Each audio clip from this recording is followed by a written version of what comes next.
ਜੀ ਸਰੋਤਿਓ, ਸਵਾਗਤ ਹੈ ਜੀ ਐਪੀਸੋਡ ਨੰਬਰ 5, ਜਿਹਦੇ ਵਿੱਚ ਅਸੀਂ ਗੱਲਬਾਤ ਕਰਦੇ ਹਾਂ ਗੁਰੂ ਬਾਬਾ ਗੁਰੂ ਨਾਨਕ ਸਾਹਿਬ ਪਾਤਸ਼ਾਹ ਜੀ ਦੇ ਨਾਲ ਜੋੜੀਆਂ ਗਈਆਂ ਸਾਖੀਆਂ ਦੀ ਪੜਚੋਲ ਦੇ ਵਿੱਚੋਂ। ਜੋ ਬਾਲੇ ਵਾਲੀ ਜਨਮ ਸਾਖੀ ਹੈ, ਉਹਦੇ ਵਿੱਚ ਅਸੀਂ ਪੜਚੋਲ ਕਰ ਰਹੇ ਹਾਂ ਗੁਰਬਾਣੀ ਦੇ ਆਦਰਸ਼, ਜੋ ਗੁਰੂ ਨਾਨਕ ਸਾਹਿਬ ਪਾਤਸ਼ਾਹ ਦਾ ਆਦਰਸ਼ ਹੈ, ਉਹਦੇ ਅਕੋਰਡਿੰਗਲੀ ਕਿ ਕੀ ਉਹਨਾਂ ਨੇ ਸੱਚਮੁੱਚ ਇੱਕ ਰੈਵੋਲੂਸ਼ਨ ਖੜਾ ਕੀਤਾ ਸੀ ਕਿ ਇੱਕ ਚਮਤਕਾਰ ਦਾ ਜਿਹੜਾ ਭਾਂਡਾ ਸੀ ਉਹ ਉਹਨਾਂ ਦੇ ਸਿਰ ਫੋੜਨ ਦੀ ਵਾਰ-ਵਾਰ ਜਿਹੜੀ ਕੋਸ਼ਿਸ਼ ਕੀਤੀ ਗਈ ਤੇ ਬਾਬੇ ਨੂੰ ਚਮਤਕਾਰੀ ਬਣਾ ਕੇ ਸਾਬਤ ਕੀਤਾ ਗਿਆ। ਆਓ ਹਮੇਸ਼ਾ ਦੀ ਤਰ੍ਹਾਂ ਅੱਜ ਸਾਡੇ ਨਾਲ ਮਹਾਨ ਸ਼ਖਸੀਅਤ ਜੋ ਭਾਈ ਇੰਦਰ ਸਿੰਘ ਜੀ ਘੱਗਾ ਸਾਡੇ ਨਾਲ ਹਾਜ਼ਰ ਨੇ, ਆਪਾਂ ਉਹਨਾਂ ਨਾਲ ਗੱਲਬਾਤ ਕਰਦੇ ਹਾਂ। ਸੋ ਫਤਿਹ ਸਾਂਝੀ ਕਰੀਏ, ਸਾਰੇ ਕੰਸਰਨ ਰੱਖਿਓ। ਸਾਡਾ ਮੇਨ ਮੋਟਿਵ ਜਿਹੜਾ ਹੈਗਾ ਉਹ ਗੁਰੂ ਪਾਤਸ਼ਾਹ ਜੀ ਦੇ ਸੱਚ ਨੂੰ ਤੁਹਾਡੇ ਤੱਕ ਰੱਖਣਾ ਹੈ। ਹਾਂਜੀ ਬਾਪੂ ਜੀ, ਵਾਹਿਗੁਰੂ ਜੀ ਕਾ ਖਾਲਸਾ, ਵਾਹਿਗੁਰੂ ਜੀ ਕੀ ਫਤਿਹ ਜੀ। ਵਾਹਿਗੁਰੂ ਜੀ ਕਾ ਖਾਲਸਾ, ਵਾਹਿਗੁਰੂ ਜੀ ਕੀ ਫਤਿਹ। ਹਾਂਜੀ ਬਾਪੂ ਜੀ, ਸਵਾਗਤ ਹੈ ਜੀ ਪ੍ਰੋਗਰਾਮ ਦੇ ਵਿੱਚ।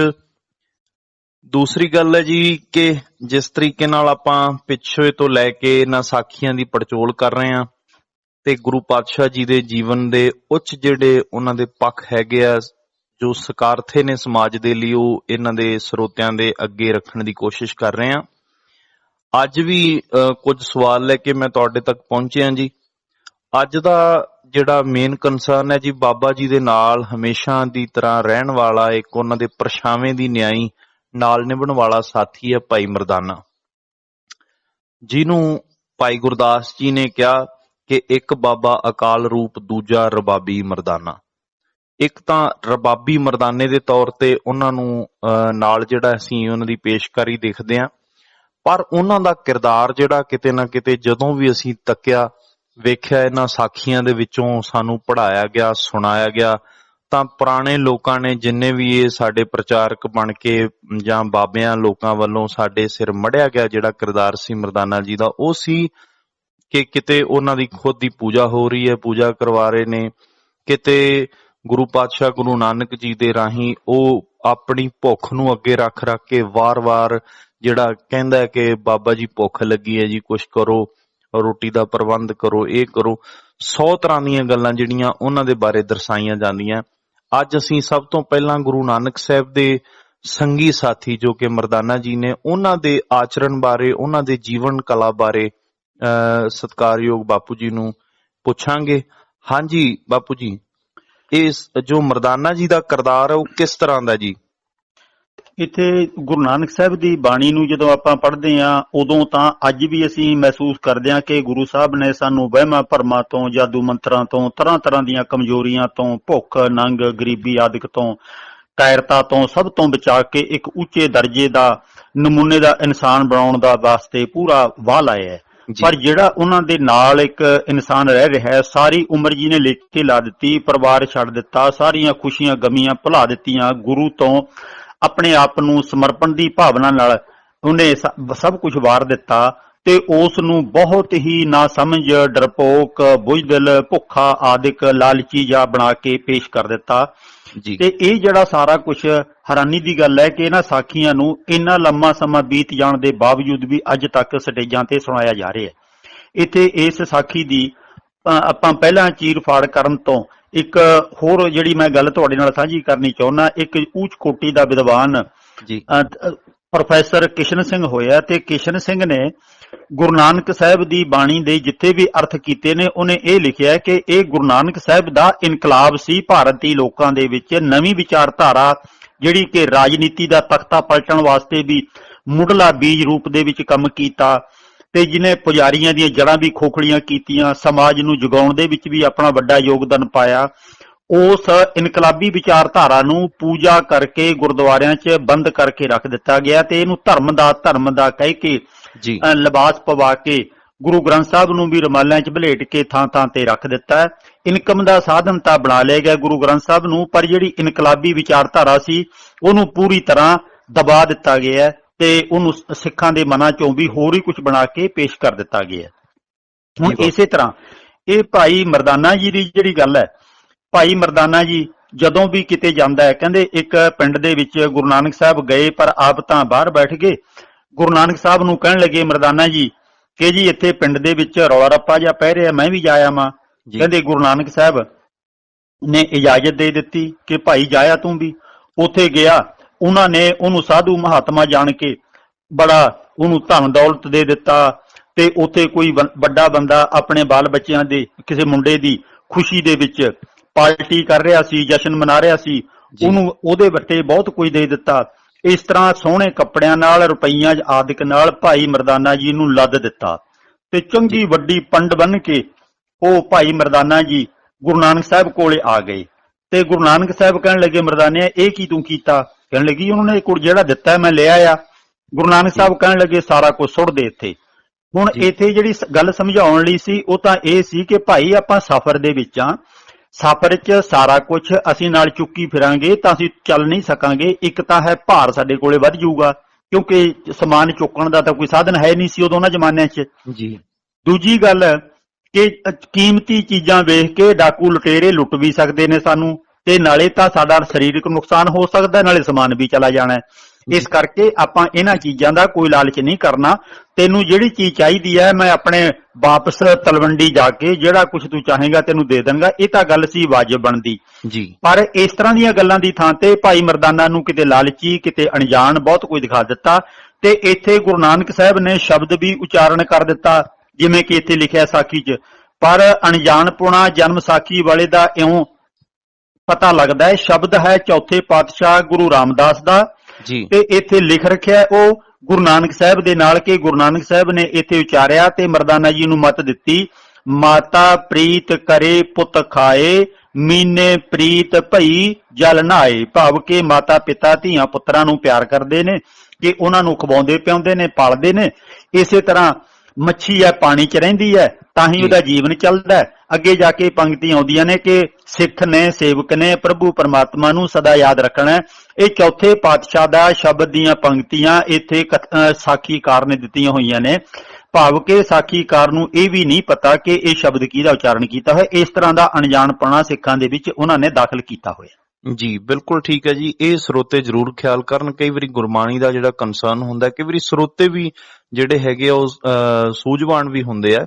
ਜਿਵੇਂ ਅਕਸਰ ਇੱਕ ਗੱਲ ਵੀ ਸਾਡੇ ਹੋਰ ਸਾਹਮਣੇ ਆਉਂਦੀ ਗੁਰਬਾਣੀ ਦੇ ਵਿੱਚੋਂ, ਮੇਰੇ ਨਾਲ ਖੁਦ ਨਾਲ ਵੀ ਇੱਕ ਵਾਕਿਆ ਜਿਹੜਾ ਹੋਇਆ ਮੈਂ ਸਰੋਤਿਆਂ ਦੇ ਵਿੱਚ ਰੱਖ ਦਿੰਨਾ।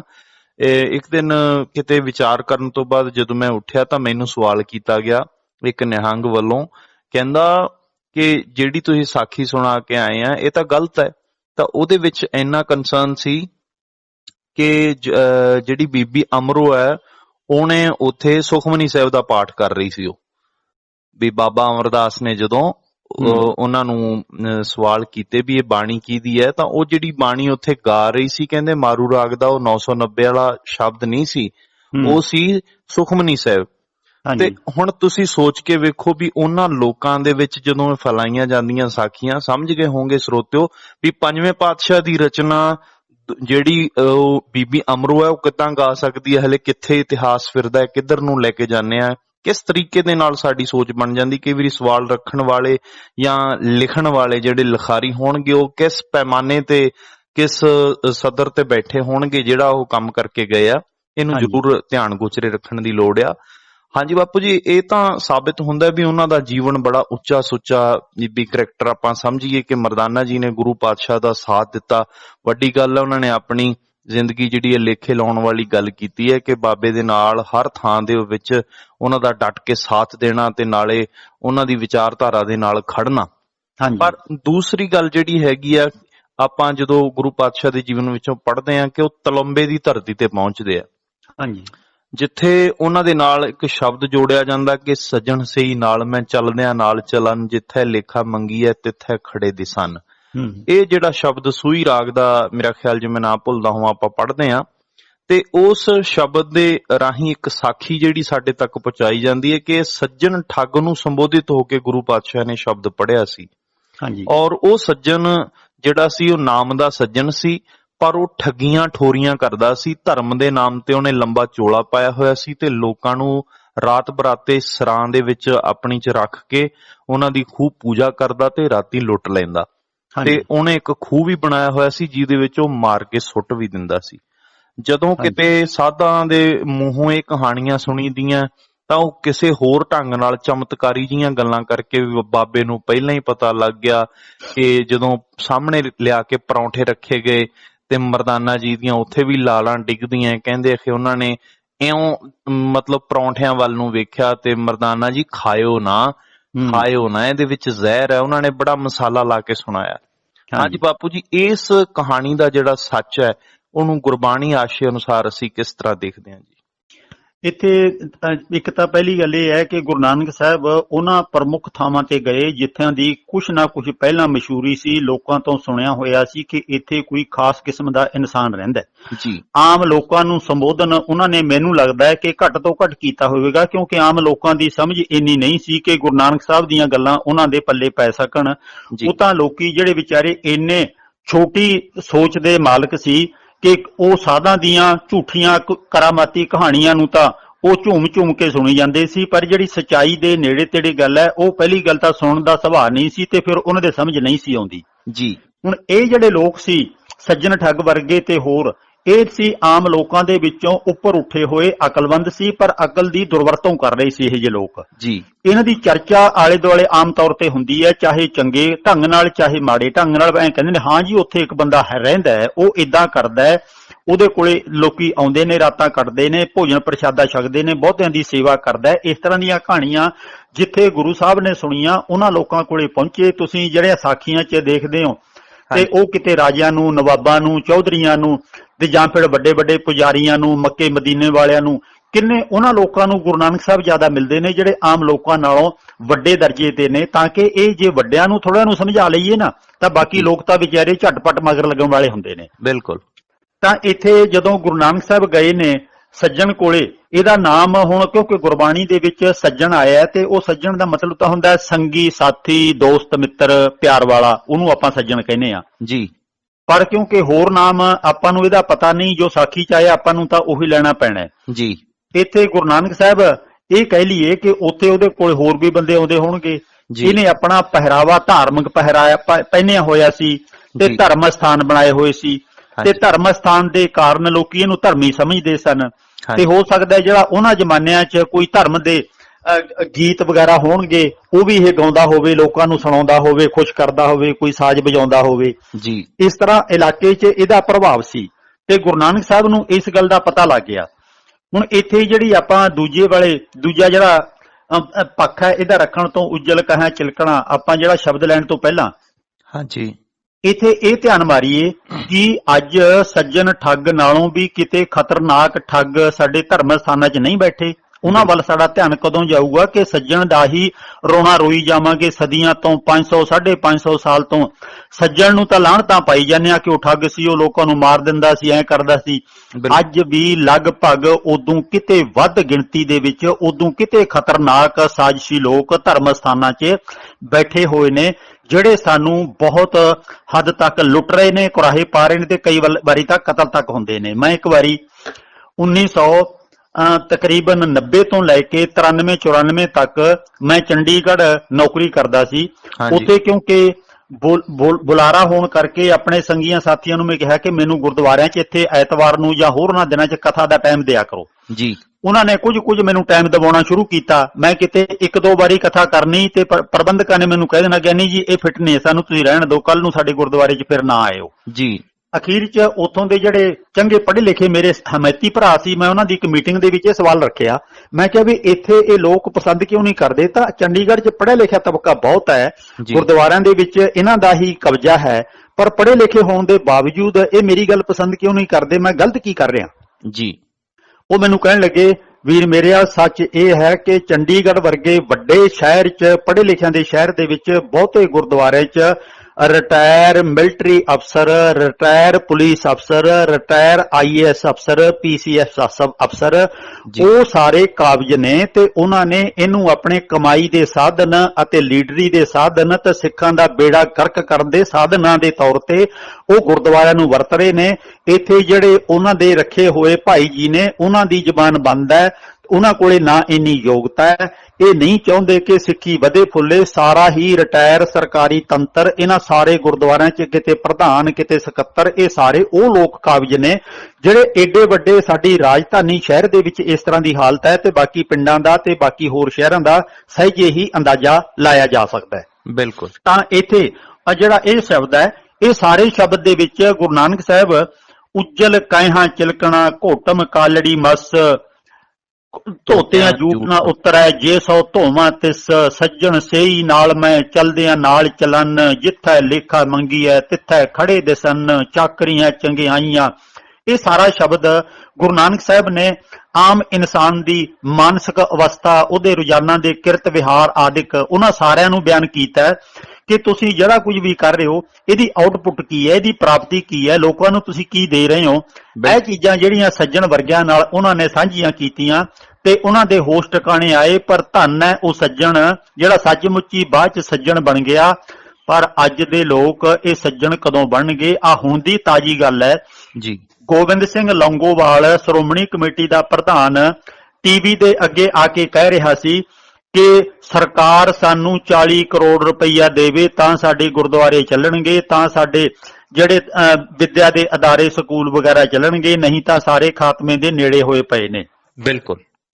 ਤਾਂ ਇਹ ਕੀ ਹੈ ਕਿ ਇਹਦਾ ਮਤਲਬ ਹੈ ਇਹ ਕਮਾਈ ਦੇ ਸਾਧਨ ਨੇ। ਉਂਝ ਤਾਂ ਸ਼੍ਰੋਮਣੀ ਗੁਰਦੁਆਰਾ ਪ੍ਰਬੰਧਕ ਕਮੇਟੀ ਦਾ 13 ਅਰਬ ਰੁਪਈਆ ਸਾਲਾਨਾ ਬਜਟ ਹੈ। ਜਿਹੜੀ ਇਨਕਮ ਹੈ ਇਹਨਾਂ ਨੂੰ 13 ਅਰਬ ਰੁਪਈਆ ਸਾਲਾਨਾ ਹੈ, ਜਿਹੜੀ ਇੱਕ ਨੰਬਰ ਦੀ ਕਮਾਈ ਹੈ, ਜਿਹਦੀ ਰਸੀਦ ਕਟਾਈ ਜਾਂਦੀ ਹੈ ਜੀ। ਤੇ ਜਿਹਦੀ ਉਂਝੀ ਲੋਕੀ ਢੇਰੀ ਲਾ ਜਾਂਦੇ ਨੇ, ਸੋਨਾ ਰੱਖ ਜਾਂਦੇ ਨੇ, ਹੋਰ ਬਹੁਤ ਕੁਝ ਅੰਦਰ ਖਾਤੇ ਦੇ ਜਾਂਦੇ ਨੇ, ਉਹ ਗਿਣਤੀ ਮਿਣਤੀ ਤੋਂ ਬਾਹਰ ਹੈ ਜੀ। ਤੇ 40,000 ਕਿੱਲੇ ਜ਼ਮੀਨ ਹੈ ਸ਼੍ਰੋਮਣੀ ਕਮੇਟੀ ਕੋਲੇ, ਜਿਹੜੀ ਕਾਗਜ਼ਾਂ 'ਚ ਰਿਕਾਰਡ ਦੇ ਵਿੱਚ ਮੌਜੂਦ ਹੈ।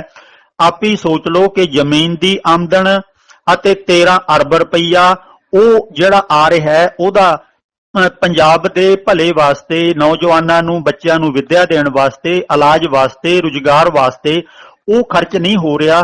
ਤੇ ਅੱਜ ਫਿਰ ਕੀ ਆਖੀਏ, ਉਹ ਸੱਜਣ ਤਾਂ ਵਿਚਾਰਾ ਥੋੜੇ ਬਹੁਤੇ ਮਹੀਨੇ ਦੇ 200 400 500 ਕਮਾਉਂਦਾ ਹੋਣਾ, ਅੱਜ ਤਾਂ ਅਰਬਾਂ ਦੇ ਬਜਟ ਨੇ ਤੇ ਉਹ ਕਿੱਥੇ ਜਾਂਦੇ ਨੇ, ਕੋਈ ਹਿਸਾਬ ਕਿਤਾਬ ਨਹੀਂ ਹੈ। ਬਿਲਕੁਲ ਜੀ, ਇਹ ਤਾਂ ਸੱਚੀ ਗੱਲ ਹੈ। ਉਹ ਕੱਲ ਵੀ ਮੈਂ ਇੱਕ ਕਿਤੋਂ ਵੀਡੀਓ ਦੇਖ ਰਿਹਾ ਸਾਂ, ਉਹਦੇ ਵਿੱਚ ਕਿਹਾ ਗਿਆ ਕਿ ਇੱਕ ਨਵੀਂ ਟਿਊਬ ਪਵਾ ਕੇ ਨਾ ਟਾਇਰ ਨੂੰ, ਤੇ ਉਹਨੇ ਦੂਸਰੀ ਦੁਕਾਨ ਤੇ ਖੜਾ ਕਰ ਦਿੱਤਾ ਆਪਣਾ ਮੋਟਰਸਾਈਕਲ, ਤੇ ਉਹਨੇ ਆਖਿਆ ਵੀ ਜਰਾ ਹਵਾ ਕੱਢ ਕੇ ਉਹਦੀ ਆਖਿਆ ਵੀਰ ਪੈਂਚਰ ਲਗਾ ਦੇ। ਤਾਂ ਅੱਗੋਂ ਜਵਾਬ ਮਿਲਿਆ, ਕਹਿੰਦਾ ਹਾਂ ਕਰ ਦੇਣਾ, ਕਹਿੰਦਾ ਧਿਆਨ ਨਾਲ ਲਗਾਈ, ਮੈਂ ਜਰਾ ਪਾਣੀ ਪੀ ਕੇ ਆ ਰਿਹਾ। ਪਾਣੀ ਪੀਣ ਗਿਆ ਤੇ ਉਹਨੇ ਨਵੀਂ ਟਿਊਬ ਦੇ ਵਿੱਚ 2 ਜਿਹੜੇ ਪੈਂਚਰ ਕੱਢ ਦਿੱਤੇ। ਤਾਂ ਜਵਾਬ ਉਹ ਕਹਿੰਦਾ ਯਾਰ ਵੀ ਮੇਰੇ ਕੋਲ ਤਾਂ ਰਸੀਦ ਹੈ, ਮੈਂ ਪਿਛਲੀ ਦੁਕਾਨ ਤੋਂ ਨਵੀਂ ਪਵਾਈ ਹੈ। ਤਾਂ ਉਹਦਾ ਅੱਗੋਂ ਜਵਾਬ ਸੀ, ਕਹਿੰਦਾ ਖੁਦਾ ਦੇ ਬੰਦੇ ਵੀ ਤੈਨੂੰ ਕੁਛ ਤੇਰੀ ਨੇਕ ਨੀਅਤੀ ਨਾਲ ਕੰਮ ਕਰਨਾ ਚਾਹੀਦਾ ਸੀ, ਜੇ ਨਹੀਂ ਪੈਂਚਰ ਸੀ ਤਾਂ ਨਾ ਦਿਖਾਉਂਦਾ। ਤਾਂ ਉਹਦਾ ਅੱਗੋਂ ਜਵਾਬ ਸੀ, ਬਸ ਸ਼ੁਕਰ ਕਰੋ ਅੱਲਾ ਦਾ ਕਿ ਮੈਂ 2 ਹੀ ਦਿਖਾਏ ਆ, ਵੀ ਤੁਹਾਨੂੰ 4 ਨਹੀਂ ਦਿਖਾਏ।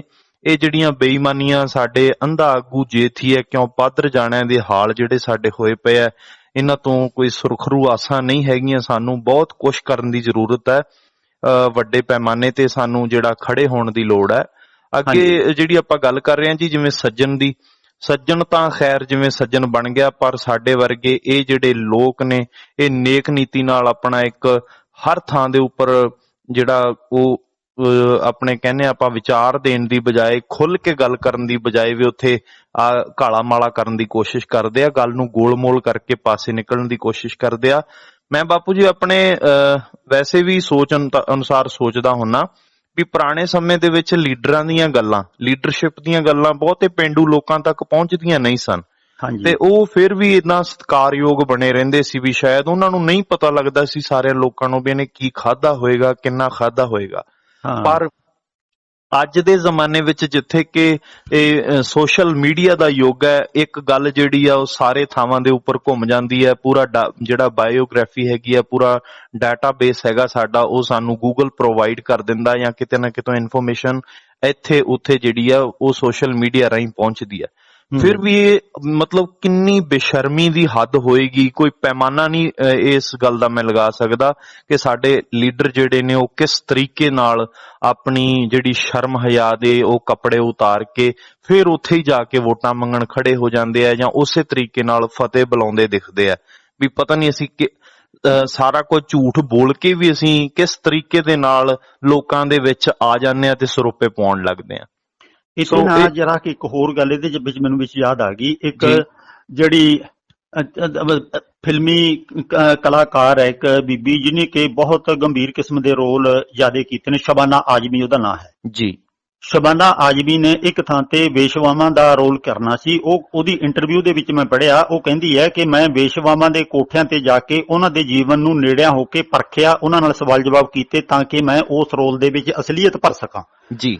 ਤੇ ਕਹਿੰਦੀ ਜਦੋਂ ਮੈਂ ਉਹਨਾਂ ਨੂੰ ਇੱਕ ਵੇਸ਼ਵਾ ਦੇ ਕਾਫੀ ਸਾਰੀਆਂ ਬੈਠੀਆਂ ਸੀ, ਉਹਨਾਂ ਦੀ ਜਿਹੜੀ ਮੁਖੀ ਸੀ ਉਹਨੂੰ ਮੈਂ ਪੁੱਛਿਆ ਕਿ ਜਦੋਂ ਤੁਹਾਨੂੰ ਕੋਈ ਬੰਦਾ ਤੁਹਾਡਾ ਗਾਹਕ ਇੱਥੋਂ ਬਿਠਾ ਕੇ ਆਪਣੀ ਗੱਡੀ ਵਿੱਚ ਤੁਹਾਨੂੰ ਕਿਤੇ ਹੋਰ ਲੈ ਕੇ ਜਾਂਦਾ ਹੈ, ਤੁਹਾਨੂੰ ਡਰ ਨਹੀਂ ਲੱਗਦਾ ਜੀ? ਕਹਿੰਦੀ ਉਹ ਵੇਸ਼ਵਾ ਦਾ ਜਵਾਬ ਸੀ ਕਿ ਬੀਬੀ ਜਿਹੜੀਆਂ ਗੱਲਾਂ ਤੋਂ ਔਰਤਾਂ ਨੂੰ ਡਰ ਲੱਗਦਾ ਹੁੰਦਾ ਉਹੀ ਕੰਮ ਵਾਸਤੇ ਅਸੀਂ ਜਾ ਰਹੀਆਂ, ਹੁਣ ਡਰ ਸਾਨੂੰ ਕਾਹਦਾ ਲੱਗਣਾ, ਸਾਡਾ ਤਾਂ ਦਿਮਾਗ ਬਣ ਚੁੱਕਿਆ ਹੈ ਜਿਹੀ ਹੈ। ਬਿਲਕੁਲ ਜੀ ਬਿਲਕੁਲ। ਤੇ ਅਗਲੀ ਗੱਲ ਕਹਿੰਦੀ ਮੈਂ ਇੱਕ ਹੋਰ ਸਵਾਲ ਕੀਤਾ ਵੀ ਤੁਹਾਨੂੰ ਪਰਾਏ ਮਰਦਾਂ ਦੇ ਅੱਗੇ ਆਪਣੇ ਆਪ ਨੂੰ ਨੰਗੀਆਂ ਕਰਨਾ ਇਹ ਸ਼ਰਮ ਨਹੀਂ ਆਉਂਦੀ ਹੈ ਜੀ? ਕਹਿੰਦੀ ਉਹ ਵੇਸ਼ਵਾ ਦੀ ਮੁਖੀ ਕਹਿਣ लगी बीबी पेट भरने के लिए पेट नंगा तो करना ही पड़ता है ना जी। ਤੇ ਇਹੋ ਹੀ ਇਸੇ ਤਰ੍ਹਾਂ ਹੈ, ਇਹਨਾਂ ਲੀਡਰਾਂ ਨੂੰ ਆਪਣਾ ਪੇਟ ਭਰਨ ਵਾਸਤੇ ਸ਼ਰਮ ਤਾਂ ਲਾਉਣੀ ਹੀ ਪੈਂਦੀ ਹੈ ਨਾ, ਪੇਟ ਨੰਗਾ ਤਾਂ ਕਰਨਾ ਹੀ ਪੈਂਦਾ ਨਾ ਫਿਰ। ਬਿਲਕੁਲ ਇਹ ਸਹੀ ਗੱਲ ਹੈ ਜੀ। ਇਸੇ ਕਰਕੇ ਸਾਨੂੰ ਧਰਮ ਦੇ ਨਾਂ ਤੇ, ਇਨਸਾਨੀਅਤ ਦੇ ਨਾਂ ਤੇ ਵਾਸਤਾ ਪਾਉਣਗੇ, ਕਸਮਾਂ ਖਾਣਗੇ, ਕੋਈ ਗੁਟਕਾ ਫੜ ਕੇ, ਕੋਈ ਗੁਰੂ ਗ੍ਰੰਥ ਸਾਹਿਬ ਦੇ ਅੱਗੇ ਜਾ ਕੇ, ਕੋਈ ਹੋਰ ਅਨੇਕਾਂ ਬਹਾਨੇ ਲਾ ਕੇ, ਅੰਮ੍ਰਿਤ ਛਕ ਕੇ, ਪੰਥ ਰਤਨ ਦੇ ਖਿਤਾਬ ਲੈ ਕੇ ਜਾਂ ਅਨੰਦਪੁਰ ਸਾਹਿਬ ਦਾ ਉਹ ਹੈਰੀਟੇਜ ਬਣਾ ਕੇ, ਬਹੁਤ ਕੁਝ ਕਰਕੇ ਇਹ ਸਾਰਾ ਕੁਝ ਕਸਮਾਂ ਖਾਣਗੇ, ਲੋਕਾਂ ਦੀਆਂ ਨਜ਼ਰਾਂ 'ਚ ਉੱਚੇ ਬਣਨ ਦਾ, ਧਰਮੀ ਬਣਨ ਦਾ ਢੌਂਗ ਤਾਂ ਕਰਨਗੇ, ਪਰ ਪੇਟ ਸਾਰਿਆਂ ਨੇ ਆਪਣਾ ਨੰਗਾ ਹੀ ਕੀਤਾ ਹੋਇਆ। ਬਿਲਕੁਲ ਜੀ ਬਿਲਕੁਲ, ਉਹ ਸਹੀ ਕਹਿੰਦੇ ਆ, ਕਹਿੰਦੇ ਕਿ ਆਪਣਾ ਉਹ ਕੱਪੜਾ ਚੱਕਿਆ ਆਪਦਾ ਹੀ ਢਿੱਡ ਨੰਗਾ ਹੁੰਦਾ, ਪਰ ਇਹ ਤਾਂ ਘਰੋਂ ਹੀ ਕੱਪੜੇ ਲਾਹ ਕੇ ਆਉਂਦੇ ਆ। ਸਹੀ ਹੈ ਜੀ, ਬਹੁਤ ਵਧੀਆ ਜਵਾਬ ਦਿੱਤਾ ਬਾਪੂ ਜੀ ਤੁਸੀਂ। ਅਗਲੀ ਗੱਲ ਜਿੱਥੇ ਆਪਾਂ ਸੱਜਣ ਦੀ ਕੀਤੀ ਹੈ ਜੀ, ਵੀ ਗੁਰੂ ਪਾਤਸ਼ਾਹ ਨੇ ਆਖਿਆ ਚਾਕਰੀਆਂ ਚੰਗਿਆਈਆਂ ਅਵਰ ਸਿਆਣਪ ਕਿਤ, ਨਾਨਕ ਨਾਮ ਸੰਭਾਲ ਤੂੰ ਬੱਧਾ ਛੁੱਟੈ ਜਿੱਤ। ਸਾਡਾ ਮਤਲਬ ਸੀਗਾ ਵੀ ਚੰਗੇ ਰਾਹ ਤੇ ਪੈਣਾ, ਜਿਹਦੇ ਨਾਲ ਅਸੀਂ ਆ ਫਾਲਤੂ ਦੇ ਪਏ ਹੋਏ ਬੰਧਨਾਂ ਤੋਂ ਛੁੱਟ ਸਕੀਏ। ਸਾਡਾ ਨਜ਼ਰੀਆ ਉਸ ਪਾਸੇ ਆ। ਹਲੇ ਵੀ ਗੁਰੂ ਪਾਤਸ਼ਾਹ ਜੀ ਜਦੋਂ ਯੂਪੀ ਦੇ ਵਿੱਚ ਪਹੁੰਚਦੇ ਆ ਤੇ ਯੂਪੀ ਦੇ ਇੱਕ ਖਿੱਤੇ ਦਾ ਨਾਮ ਜਿਹਨੂੰ ਅਸੀਂ ਜ਼ਿਲ੍ਹਾ ਪੀਲੀਭੀਤ ਦੇ ਵਿੱਚੋਂ ਉਹ ਪਹਿਲਾਂ ਗੋਰਖਮੱਤਾ ਸੀ ਤੇ ਬਾਅਦ ਵਿੱਚ ਗੁਰੂ ਪਾਤਸ਼ਾਹ ਦੇ ਜਾਣ ਤੋਂ ਬਾਅਦ ਉਹ ਨਾਨਕਮੱਤਾ ਵੱਜਿਆ। ਉਸ ਨਾਨਕਮੱਤੇ ਦੇ ਵਿੱਚ ਕਹਿੰਦੇ ਜੀ ਜਦੋਂ ਗੁਰੂ ਪਾਤਸ਼ਾਹ ਜੀ ਉਹ ਗੋਰਖਮੱਤੇ ਵਿੱਚ ਪਹੁੰਚੇ ਸਨ ਤਾਂ ਉਹਨਾਂ ਦੀ ਚਰਚਾ ਵੀ ਹੋਈ ਉੱਥੇ, ਤੇ ਚਰਚਾ ਦੇ ਨਾਲ ਨਾਲ ਉਹਨਾਂ ਨੇ ਗੁਰੂ ਪਾਤਸ਼ਾਹ ਨੇ ਇੱਕ ਜਿਹੜਾ ਉਹ ਪਿੱਪਲ ਸੀ ਉਹ ਹਰਾ ਕਰਕੇ ਦਿਖਾ ਦਿੱਤਾ ਜਿਹੜਾ ਸੁੱਕਿਆ ਹੋਇਆ ਸੀ। ਨਾਲੇ ਉਹਨਾਂ ਨੇ ਇਹ ਵੀ ਦੱਸਿਆ ਉੱਥੇ ਗੱਲ ਬੋਰਡ ਦੀ ਮਾਫ ਕਰਨਾ ਵੀ ਕੀਤੀ ਜਾਂਦੀ ਹੈ ਕਿ ਉਹ ਹਰਾ ਕਰ ਦਿੱਤਾ ਉਹਨਾਂ ਨੇ, ਪਰ ਨਾਲੇ ਨਾਲ ਕਿਤੇ ਕਿਤੇ ਸਾਨੂੰ ਇਹ ਵੀ ਕਿਹਾ ਗਿਆ ਕਿ ਧਰਤੀ ਗੱਲਾਂ ਕਰਦੀ ਵੀ ਉਹਨਾਂ ਨੇ ਉੱਥੇ ਸੁਣਾਈ। ਤੇ ਧਰਤੀ ਦੇ ਗੱਲਾਂ ਕਰਨ ਦਾ ਸੱਚ ਜਦੋਂ ਬਾਬਾ ਜੀ ਨੇ ਉਘਾੜ ਕੇ ਰੱਖਿਆ ਤੇ ਸਾਰੀ ਸਟੋਰੀ ਇਹ ਰੁੱਖ ਦੇ ਹਰੇ ਕਰਨ ਦੀ, ਪੇੜ ਦਰਖਤ ਦੇ ਹਰੇ ਕਰਨ ਦੀ, ਇਹ ਸਾਰੀ ਕਹਾਣੀ ਦਾ ਜਿਹੜਾ ਲੌਜਿਕ ਹੈ ਜੀ ਉਹ ਵੀ ਕਿਰਪਾ ਕਰਕੇ ਆਪ ਜੀ ਸੰਗਤਾਂ ਦੇ ਸਾਹਮਣੇ ਰੱਖਿਓ। ਇੱਥੇ ਜਨਮ ਸਾਖੀਆਂ 'ਚ ਤਾਂ ਕਿਉਂਕਿ ਉਦੋਂ ਖੋਜ ਪੜਤਾਲ ਹੈ ਨਹੀਂ ਸੀ, ਸੁਣੀਆਂ ਸੁਣਾਈਆਂ ਗੱਲਾਂ ਤੇ ਸਾਰਾ ਕੁਝ ਆਧਾਰਿਤ ਸੀ ਤੇ ਮਾਨਸਿਕ ਵਿਕਾਸ ਨਾ ਹੋਣ ਕਰਕੇ ਸ਼ਰਧਾ ਸੀ ਕੇਵਲ, ਤੇ ਉਹਨਾਂ ਦਾ ਇਹ ਤਹਿ ਤੱਕ ਜਾਣ ਦਾ ਕੋਈ ਉਹਨਾਂ ਕੋਲੇ ਤਰੀਕਾ ਸਾਧਨ ਨਹੀਂ ਸੀ ਜੀ। ਮੈਂ ਆਪ ਜਦੋਂ ਇਹ ਜਨਮ ਸਾਖੀਆਂ ਵੀ ਪੜ੍ਹ ਲਈਆਂ ਤੇ ਗੁਰਬਾਣੀ ਵੀ ਬਹੁਤ ਸਾਰੀ ਅਧਿਐਨ ਕਰ ਲਿਆ ਤੇ ਆਪਣੇ ਕੁਝ ਦੋਸਤਾਂ ਮਿੱਤਰਾਂ ਨੂੰ ਲੈ ਕੇ ਉਧਰ ਯਾਤਰਾ ਤੇ ਵੀ ਗਿਆ।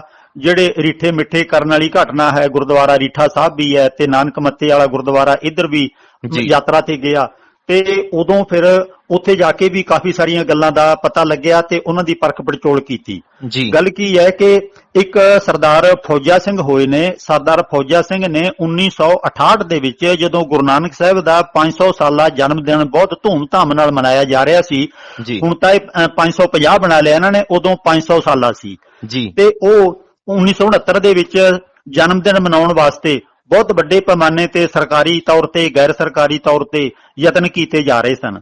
ਸਰਦਾਰ ਫੌਜਾ ਸਿੰਘ ਨੇ ਆਪਣੇ ਸਾਧਨਾਂ ਨਾਲ ਭਾਰਤ ਦੇ ਸਾਰੇ ਹਿੱਸਿਆਂ 'ਚ ਘੁੰਮ ਫਿਰ ਕੇ 2-3 ਸਾਲ ਦਾ ਸਮਾਂ ਲਾ ਕੇ ਕਿਹੜੇ ਪਿੰਡ 'ਚ ਕਿੰਨੇ ਸਿੱਖ ਵਸਦੇ ਨੇ, ਕਿਹੜੇ ਇਲਾਕੇ 'ਚ ਵਸਦੇ ਨੇ, ਕਿਹੜੇ ਸੂਬੇ 'ਚ, ਕਿਹੜੇ ਜ਼ਿਲ੍ਹੇ 'ਚ ਉਹਨਾਂ ਦੀ ਅੱਜ ਪੋਜੀਸ਼ਨ ਕੀ ਹੈ ਤੇ ਉਹ ਸਿੱਖੀ ਸਰੂਪ ਵਾਲੇ ਹੈਗੇ ਨੇ ਕਿ ਨਹੀਂ ਹੈਗੇ, ਗੁਰੂ ਨਾਨਕ ਨੂੰ ਕਿਸ ਰੂਪ 'ਚ ਵੇਖਦੇ ਨੇ, ਇਹ ਬਹੁਤ ਕੁਝ ਉਹਨੇ ਖੋਜ ਕਰਕੇ ਇੱਕ 50-55 ਪੰਨਿਆਂ ਦਾ ਟਰੈਕਟ ਲਿਖਿਆ ਸੀ। ਉਹ ਟਰੈਕਟ ਮੇਰੇ ਕੋਲੇ ਮੌਜੂਦ ਹੈ ਤੇ ਉਹਦੇ ਵਿੱਚੋਂ ਮੈਨੂੰ ਬਹੁਤ ਸਾਰੀ ਜਾਣਕਾਰੀ ਮਿਲੀ। ਹੋਰਨਾਂ ਥਾਵਾਂ ਦੇ ਨਾਲ ਨਾਲ ਇਹ ਨਾਨਕਮੱਤੇ ਬਾਰੇ ਵੀ ਜਾਣਕਾਰੀ ਮਿਲੀ ਜੀ ਇਹ ਉਹਨਾਂ ਨੇ ਲਿਖਿਆ ਆਪਣੇ ਉਸ ਟਰੈਕਟ 'ਚ, ਮੈਂ ਆਪਣੀ ਕਿਤਾਬ 'ਚ ਵੀ ਪਾ ਦਿੱਤਾ ਹੈ ਸਾਰਾ ਮੈਟਰ, ਕਿ ਹਾਂਜੀ ਉੱਥੇ ਜਿਹੜੇ ਗੁਰੂ ਨਾਨਕ ਸਾਹਿਬ ਦੇ ਸੇਵਕ ਸੀ, ਪਹਿਲਾਂ ਇਹ ਸਾਰੇ ਜੋਗੀਆਂ ਦੇ ਸੇਵਕ ਸੀ, ਤੇ ਜੀ ਜੋਗੀਆਂ ਨਾਲ ਉੱਥੇ ਉਹਨਾਂ ਨੇ ਆਪਣੀ ਜ਼ਿੰਦਗੀ ਨਾਲ ਜਾਦੂਗਰੀਆਂ ਜੋੜੀਆਂ ਸੀ ਜੋਗੀਆਂ ਨੇ। ਜੀ ਅਸਲ ਦੇ ਵਿੱਚ ਜਦੋਂ ਉੱਥੇ ਲੋਕੀ ਇਕੱਠੇ ਹੁੰਦੇ ਸੀ ਤੇ ਜੋਗੀ ਕਹਿੰਦੇ ਸੀ ਇਹ ਧਰਤੀ ਸਾਡੀ ਹੈ, ਧਰਤੀ ਇੱਥੇ ਗੱਲਾਂ ਕਰਦੀ ਹੈ ਤੇ ਸਾਰੀ ਧਰਤੀ ਤੁਹਾਨੂੰ ਬੋਲ ਕੇ ਦੱਸੇਗੀ ਕਿ ਮੈਂ ਕਿਹਦੇ ਨਾਲ ਆ, ਤੁਹਾਡਾ ਲੋਕਾਂ ਦਾ ਮੈਂ ਕਿਵੇਂ ਭਲਾ ਕਰੂੰਗੀ। ਉਹਨਾਂ ਨੇ ਉੱਥੇ ਇੱਕ ਡੂੰਘਾ ਭੋਰਾ ਪੱਟਿਆ ਹੋਇਆ ਸੀ, ਭੋਰੇ ਦੇ ਵਿੱਚ ਆਪਣੇ ਉਹ ਬੰਦੇ ਨੂੰ ਵਾੜਨਦੇ ਸਨ ਤੇ ਉਸ ਬੰਦੇ ਦੇ ਰਾਹੀਂ ਜਿਹੜਾ ਭੋਰੇ 'ਚ ਬੈਠਾ ਹੁੰਦਾ ਸੀ, ਅੰਦਰੋਂ ਮੱਧਮ ਜੀ ਆਵਾਜ਼ ਬਾਹਰ ਸੁਣਾਈ ਦਿੰਦੀ ਸੀ ਤੇ ਲੋਕੀ ਵਿਚਾਰੇ ਭੋਲੇ ਭਾਲੇ ਉਹ ਕੰਨ ਲਾ ਕੇ ਸੁਣਦੇ ਸੀ ਤੇ ਉਹਨਾਂ ਨੂੰ ਲੱਗਦਾ ਸੀ ਸ਼ਾਇਦ ਧਰਤੀ ਬੋਲਦੀ ਹੈ। ਜੀ ਤੇ ਗੁਰੂ ਨਾਨਕ ਸਾਹਿਬ ਨੇ ਇਹ ਉਹਨਾਂ ਦਾ ਜਿਹੜੀ ਚਤਰਾਈ ਹੈ ਪਕੜ ਲਈ ਸੀ ਤੇ ਉਹਨਾਂ ਨੇ ਜਦੋਂ ਆਪਣੇ ਦਿਨ ਦੇ ਮੁਤਾਬਕ ਬਹਿਸ ਮੁਬਾਸਾ ਕਰਨਾ ਸੀ, ਧਰਤੀ ਤੇ ਆਪਣਾ ਹੱਕ ਜਤਾਉਣਾ ਸੀ, ਗੁਰੂ ਨਾਨਕ ਸਾਹਿਬ ਨੂੰ ਡਰਾ ਕੇ ਭਜਾਉਣਾ ਸੀ, ਲੋਕਾਂ ਨੂੰ ਆਪਣੇ ਹੱਕ 'ਚ ਖੜੇ ਕਰਨਾ ਸੀ ਜਾਦੂਗਰੀ ਦੇ ਢੰਗ ਨਾਲ, ਜੀ ਉਦੋਂ ਪਹਿਲਾਂ ਹੀ ਗੁਰੂ ਨਾਨਕ ਸਾਹਿਬ ਦੇ ਨਾਲ ਜਿਹੜੇ ਜਥਾ ਗਿਆ ਸੀ ਉਹਨਾਂ ਨੂੰ ਅਤੇ ਹੋਰ ਸਿਆਣੇ ਬੰਦਿਆਂ ਨੂੰ ਜਿਹੜੇ ਮਨੁੱਖਤਾ ਦੇ ਹਿਤੈਸ਼ੀ ਸਨ ਉਹਨਾਂ ਨੂੰ ਸਮਝਾ ਬੁਝਾ ਕੇ ਉੱਥੇ ਸਾਰਾ ਘੁੰਮ ਫਿਰ ਕੇ ਵੇਖ ਲਿਆ। ਉਹ ਜਿਹੜਾ ਉਹਨਾਂ ਨੇ ਭੋਰਾ ਪੱਟਿਆ ਹੋਇਆ ਸੀ ਉਹਦੇ ਵਿੱਚੋਂ ਉਹਨਾਂ ਦਾ ਬੰਦਾ ਆਪਣੇ ਬੰਦਿਆਂ ਰਾਹੀਂ ਗੁਰੂ ਨਾਨਕ ਸਾਹਿਬ ਨੇ ਲੱਭ ਲਿਆ ਤੇ ਉਹਨੂੰ ਘਸੀਟ ਕੇ ਬਾਹਰ ਕੱਢ ਦਿੱਤਾ। ਅੱਛਾ ਉਸ ਤੋਂ ਬਾਅਦ ਜਦੋਂ ਜੋਗੀਆਂ ਦੀ ਤੇ ਗੁਰੂ ਨਾਨਕ ਸਾਹਿਬ ਦੀ ਬਹਿਸ ਮੁਬਾਸਾ ਹੋਇਆ ਤੇ ਜੀ। ਉਹ ਗੁਰੂ ਨਾਨਕ ਸਾਹਿਬ ਤਾਂ ਕਹਿਣ ਵੀ ਲੋਕ ਭਲਾਈ ਦੀਆਂ ਗੱਲਾਂ, ਉਹ ਕਹਿਣ ਲੱਗੇ ਜੀ ਲੋਕ ਭਲਾਈ ਤਾਂ ਹੋਈ ਜਾਣੀ ਹੈ, ਤਾਂ ਧਰਤੀ ਹੀ ਸਾਡੀ ਹੈ, ਇੱਥੇ ਸਾਰਾ ਕੋਈ ਧਰਤੀ ਬੋਲਦੀ ਹੈ, ਅਸੀਂ ਤਾਂ ਇੰਨਾ ਕੁਝ ਕਰੀ ਬੈਠੇ ਆ। ਜੀ ਗੁਰੂ ਨਾਨਕ ਸਾਹਿਬ ਕਹਿਣ ਲੱਗੇ ਚੰਗਾ ਬੁਲਾ ਕੇ ਵਿਖਾਓ ਤੁਹਾਡੀ ਧਰਤੀ ਨੂੰ। ਉਹਨਾਂ ਨੂੰ ਤਾਂ ਮਾਣ ਸੀ ਪਹਿਲੀ ਕਿ ਅਸੀਂ ਤਾਂ ਹਰ ਵਾਰੀ ਏਦਾਂ ਹੀ ਕਰਦੇ ਆ ਜਦੋਂ ਕੋਈ ਸਾਡੇ ਨਾਲ ਟਕਰਾਉਂਦਾ ਹੈ। ਹਾਂਜੀ ਤੇ ਉਹਨਾਂ ਨੇ ਆਵਾਜ਼ਾਂ ਮਾਰੀਆਂ ਧਰਤੀ ਮਾਤਾ ਬੋਲ, ਧਰਤੀ ਮਾਤਾ ਬੋਲ। ਧਰਤੀ ਮਾਤਾ ਨੇ ਉਹਨੂੰ ਬੋਲਣਾ ਸੀ, ਉਹ ਤੋਂ ਪਹਿਲੀ ਧਰਤੀ ਮਾਤਾ ਕੱਢ ਕੇ ਬਾਹਰ ਸੁੱਟ ਦਿੱਤੀ ਗਈ ਸੀ, ਭਾਵ ਜਿਹੜਾ ਬੰਦਾ ਅੰਦਰ ਬੈਠਾ ਸੀ ਉਹ ਕੱਢ ਦਿੱਤਾ ਸੀ ਬਾਹਰ। ਅੱਛਾ ਜੀ ਤੇ ਇਸ ਤਰ੍ਹਾਂ ਉਹਨਾਂ ਨੇ ਬਹੁਤ ਨਿੰਮੋ ਝੋਣੇ ਹੋਏ। ਜਦੋਂ ਜੋਗੀ ਕੁਝ ਨਾ ਨਿਕਲਿਆ ਉਤੋਂ ਫਿਰ ਗੁਰੂ ਨਾਨਕ ਸਾਹਿਬ ਨੇ ਕਹਿ ਦਿੱਤਾ ਕਿ ਤੁਹਾਡੀ ਚਤਰਾਈ ਮੈਂ ਪਕੜ ਲਈ, ਤੁਹਾਡੀ ਆ ਰਹੀ ਉਹ ਸੁਰੰਗ, ਇਹ ਸੁਰੰਗ ਦੇ ਵਿੱਚੋਂ ਦੀ ਤੁਸੀਂ ਬੰਦਾ ਬਿਠਾਇਆ ਸੀ ਅੰਦਰ ਤੇ ਹਰ ਸਾਲ ਇਹੀ ਕੁਝ ਹੁੰਦਾ ਸੀ, ਉਹ ਰਸਤਾ ਖਿੱਚ ਕੇ ਤੁਹਾਡੇ ਇੱਥੇ ਘੰਟੇ ਵਜਾਉਂਦਾ ਸੀ ਵਿੱਚ ਬਹਿ ਕੇ, ਤੇ ਸਾਰੇ ਕੰਮ ਮੈਂ ਤੁਹਾਡੇ ਪਕੜ ਲਏ ਨੇ ਤੇ ਇਹ ਤੁਹਾਡੀਆਂ ਨਹੀਂ ਚੱਲਣਗੀਆਂ। ਉਹਨਾਂ ਨੇ ਬਹੁਤ ਸ਼ਰਮਿੰਦਗੀ ਲੋਕਾਂ ਦੇ ਸਾਹਮਣੇ ਮਹਿਸੂਸ ਕੀਤੀ, ਹਾਰ ਮੰਨ ਲਈ ਤੇ ਉਹਦਾ ਸਮਾਂ ਪਾ ਕੇ ਉਸ ਅਸਥਾਨ ਦਾ ਨਾਮ ਗੋਰਖਮੱਤੇ ਦੀ ਥਾਂ ਤੇ ਅੱਜ ਕੱਲ ਜਿੱਥੇ ਆ ਜੋਗੀ ਯੂਪੀ ਵਾਲਾ ਮੁੱਖ ਮੰਤਰੀ ਹੈ, ਇਹ ਉਸੇ ਦਾ ਹੈੱਡਕੁਆਟਰ ਹੈ ਗੋਰਖਮੱਤਾ। ਓਕੇ ਜੀ। ਤੇ ਗੁਰੂ ਨਾਨਕ ਸਾਹਿਬ ਦੇ ਨਾਂ ਤੇ ਉਹਦਾ ਨਾਮ ਨਾਨਕ ਮੱਤਾ ਬਣ ਗਿਆ ਉਦੋਂ, ਜਿਹੜਾ ਕਿ ਗੁਰਦੁਆਰਾ ਤੇ ਬਣ ਗਿਆ। ਪਰ ਫਿਰ ਵੀ ਕਿਉਂਕਿ ਸਿੱਖਾਂ ਦੀ ਆਬਾਦੀ ਹਾਲੇ ਉਧਰ ਘੱਟ ਹੈ ਤੇ ਸਿੱਖਾਂ ਨੇ ਪ੍ਰਚਾਰ ਦਾ ਵੀ ਕੋਈ ਉਧਰ ਸਾਧਨ ਜਿਹੜੇ ਯਤਨ ਨਹੀਂ ਕੀਤਾ, ਪਰ ਇਹ ਗੱਲ ਪੱਕੀ ਹੋ ਗਈ ਕਿ ਉੱਥੇ ਗੁਰੂ ਸਾਹਿਬ ਦੇ ਜਿਹੜੇ ਨੇ ਕੰਮਾਂ ਦੇ ਡੰਕੇ ਵੱਜ ਗਏ। ਇਹਨੇ ਸਰਦਾਰ ਫੌਜਾ ਸਿੰਘ ਨੇ ਲਿਖਿਆ ਹੋਇਆ ਹੈ ਕਿ ਦੀਵਾਲੀ ਦੇ ਨੇੜੇ ਤੇੜੇ ਉਧਰ ਦੇ ਸਿੱਖ ਜਿਹੜੇ ਗੁਰੂ ਸਾਹਿਬ ਤੋਂ ਪ੍ਰਭਾਵਿਤ ਹੋਏ ਉੱਥੇ ਆ ਕੇ ਉਹਨਾਂ ਦੇ ਵਿਚਾਰ ਸੁਣਦੇ ਰਹੇ, ਉਹਨਾਂ ਦੀ ਹੀ ਬੋਲੀ ਦੇ ਵਿੱਚ ਗੁਰੂ ਨਾਨਕ ਸਾਹਿਬ ਉਹਨਾਂ ਨੂੰ ਸੁਣਾਉਂਦੇ ਰਹੇ ਗੱਲਾਂ ਬਾਤਾਂ। ਉਹਨਾਂ ਨੂੰ ਇੰਨੀਆਂ ਚੰਗੀਆਂ ਲੱਗੀਆਂ, ਦੀਵਾਲੀ ਦੇ ਨੇੜੇ ਅੱਜ ਤੱਕ ਉਹ ਗੱਡੇ ਜੋੜ ਕੇ ਰੱਥ ਜੋੜ ਕੇ ਆਪਣੇ ਹੋਰ ਸਾਦੇ ਜੇ ਸਾਧਨਾਂ ਦੇ ਨਾਲ ਉੱਥੇ ਦਰਸ਼ਨਾਂ ਵਾਸਤੇ ਆਉਂਦੇ ਨੇ। ਕਿਉਂਕਿ ਗਰੀਬੀ ਹੈ ਤਾਂ ਲੰਗਰ ਦੇ ਵਿੱਚੋਂ ਇੱਕ ਰੋਟੀ ਸਿਰਫ ਲੈਂਦੇ ਨੇ, ਉਸ ਇੱਕ ਰੋਟੀ ਨੂੰ ਸਾਰੇ ਆਪਣੇ ਪਰਿਵਾਰ 'ਚ ਸੰਗੀਆਂ ਸਾਥੀਆਂ 'ਚ ਪ੍ਰਸ਼ਾਦ ਦੀ ਨਿਆਂ ਵਰਤਾਉਂਦੇ ਨੇ ਤੇ ਗੁਰੂ ਨਾਨਕ ਦੇ ਨਾਮ ਦੀ ਜੈ ਬੋਲਦੇ ਨੇ, ਬੋਲ ਬਾਬਾ ਨਾਨਕ ਕੀ ਜੈ, ਬੋਲ ਗੁਰੂ ਨਾਨਕ ਕੀ ਜੈ। ਇਸ ਤਰ੍ਹਾਂ ਆਪਣੇ ਉਧਰਲੇ ਦੇਸੀ ਢੰਗ ਦੇ ਗੀਤ ਗਾਉਂਦੇ ਹੋਏ ਉਹ ਬਹੁਤ ਖੁਸ਼ੀਆਂ ਮਨਾਉਂਦੇ ਵਾਪਸ ਚਲੇ ਜਾਂਦੇ ਨੇ। ਇਹਨਾਂ ਨੇ ਲਿਖਿਆ ਸਰਦਾਰ ਫੌਜਾ ਸਿੰਘ ਨੇ ਕਿ ਹਜ਼ਾਰਾਂ ਦੀ ਗਿਣਤੀ 'ਚ ਉਸ ਇਲਾਕੇ 'ਚ ਸਿੱਖ ਵਸਦੇ ਨੇ ਤੇ ਅੱਜ ਵੀ ਉਹ ਗੁਰੂ ਨਾਨਕ ਨੂੰ ਬਾਰ-ਬਾਰ ਯਾਦ ਕਰਦੇ ਨੇ, ਨਾਨਕ ਮੱਤੇ ਆਉਂਦੇ ਨੇ। ਪਰ ਦੁਖਦਾਈ ਪਹਿਲੂ ਇਹ ਹੈ ਕਿ ਸ਼੍ਰੋਮਣੀ ਕਮੇਟੀ ਨੇ ਉਧਰਲੇ ਪਾਸੇ ਕੋਈ ਧਿਆਨ ਕਦੇ ਨਹੀਂ ਦਿੱਤਾ। ਉੱਥੇ ਬਾਅਦ ਦੇ ਵਿੱਚ ਭਾਈ ਅਲਮਸਤ ਸੀ ਜਿਹਨੇ ਬਹੁਤ ਪ੍ਰਚਾਰ ਕੀਤਾ। 6ਵੇਂ ਪਾਤਸ਼ਾਹ ਦੇ ਟਾਈਮ ਤੇ ਉਹ ਜਿਹੜਾ ਗੁਰਦੁਆਰਾ ਸੀ ਜਾਂ ਧਰਮ ਸਥਾਨ ਸੀ ਉਹਨਾਂ ਯੋਗੀਆਂ ਨੇ ਫਿਰ ਖੋਲਿਆ ਸੀ ਤੇ ਭਾਈ ਅਲਮਸਤ ਨੇ 6ਵੇਂ ਪਾਤਸ਼ਾਹ ਦੇ ਕੋਲੇ ਆ ਕੇ ਬੇਨਤੀ ਕੀਤੀ ਕਿ ਮਹਾਰਾਜ ਉੱਥੇ ਆ ਜਿਹੜਾ ਉਹਨਾਂ ਨੇ ਆਪਣੇ ਇਨਕਮ ਦੇ ਸਾਧਨ ਬੰਦ ਹੋਣ ਕਰਕੇ ਉਹ ਸਾਡੇ ਬੰਦਿਆਂ ਤੇ ਹਮਲਾ ਕੀਤਾ, ਜੋਗੀਆਂ ਨੇ ਸਾਤੋਂ ਸਾਰਾ ਕੁਝ ਖੋਹ ਲਿਆ ਤੇ ਲੋਕਾਂ ਨੂੰ ਡਰਾ ਧਮਕਾ ਕੇ ਸਾਡੇ ਕੋਲੇ ਆਉਣੋਂ ਹਟਾ ਦਿੱਤਾ। ਗੁਰੂ ਹਰਗੋਬਿੰਦ ਸਾਹਿਬ ਦੁਬਾਰਾ ਉੱਥੇ ਫੌਜੀ ਟੁਕੜੀ ਲੈ ਕੇ ਪਹੁੰਚੇ ਤੇ ਉਹਨਾਂ ਨੂੰ ਚੰਗੀ ਕਰਾਰੀ ਸਜ਼ਾ ਦਿੱਤੀ ਤੇ ਉੱਥੇ ਇਹ ਵੀ ਗੱਲ ਪ੍ਰਚਲਿਤ ਕੀਤੀ ਗਈ ਹੈ ਕਿ ਜਿਹੜਾ ਪਿੱਪਲ ਹੈ ਇੱਕ, ਉਹ ਪਿੱਪਲ ਦੇ ਪੱਤਿਆਂ ਦੇ ਉੱਤੇ ਕੁਝ ਵਿਸ਼ੇਸ਼ ਕਿਸਮ ਦੀਆਂ ਧਾਰੀਆਂ ਬਣੀਆਂ ਹੋਈਆਂ ਨੇ ਤੇ ਜਿਹੜੀਆਂ ਕਿ ਗੁਰੂ ਸਾਹਿਬ ਦੇ ਜਾਣ ਕਾਰਨ ਕਰਾਮਾਤ ਵਰਤ ਗਈ, ਭਾਵ ਕਿ ਪਿੱਪਲ ਦੇ ਥੱਲੇ ਅਸਲ ਦੇ ਵਿੱਚ ਤਾਂ ਗੁਰੂ ਸਾਹਿਬ ਬੈਠੇ ਸੀ ਪਰ ਉਹ ਪਿੱਪਲ ਵੀ ਉਹਨਾਂ ਵਾਸਤੇ ਸਤਿਕਾਰ ਦਾ ਪਾਤਰ ਬਣ ਗਿਆ ਕਿਉਂਕਿ ਗੁਰੂ ਸਾਹਿਬ ਨੇ ਪਰਉਪਕਾਰ ਬਹੁਤ ਕੀਤੇ ਸੀ।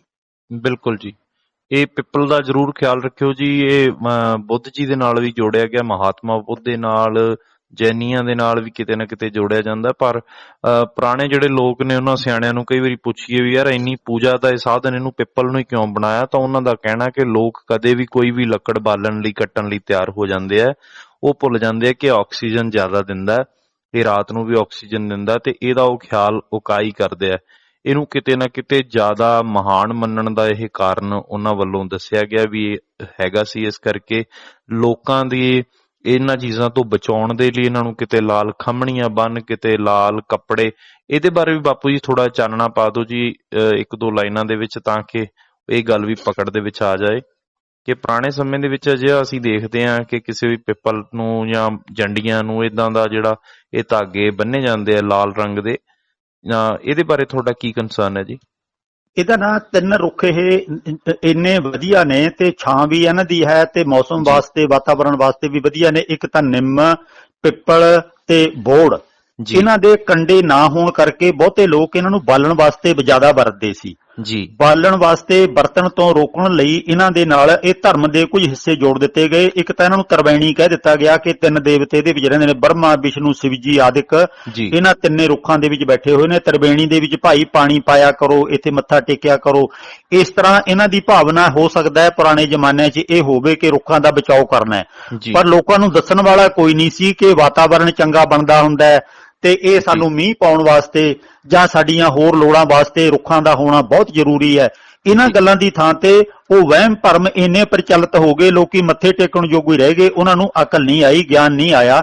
ਲੋੜ ਸੀ ਇਹਨਾਂ ਚੀਜ਼ਾਂ ਦਾ ਅੱਗੇ ਵਿਕਾਸ ਕਰਕੇ ਆਮ ਜਨਤਾ ਨੂੰ ਅਕਲ ਦੇਣ ਦੀ, ਗਿਆਨ ਦੇਣ ਦੀ ਕਿ ਰੁੱਖ, ਬਨਸਪਤੀ, ਜਿਹੜੀ ਹਰਿਆਲੀ ਹੈ ਇਹ ਲੋਕਾਂ ਵਾਸਤੇ, ਮਨੁੱਖਾਂ ਵਾਸਤੇ ਕਿੰਨੀ ਫਾਇਦੇਮੰਦ ਹੈ। ਇਹ ਜਿਹੜਾ ਪਿੱਪਲ ਹੈ ਤੇ ਬੋਹੜ ਹੈ ਅਤੇ ਨਿੰਮ ਹੈ ਉਸ ਪਾਸੇ ਜੁੜ ਗਿਆ।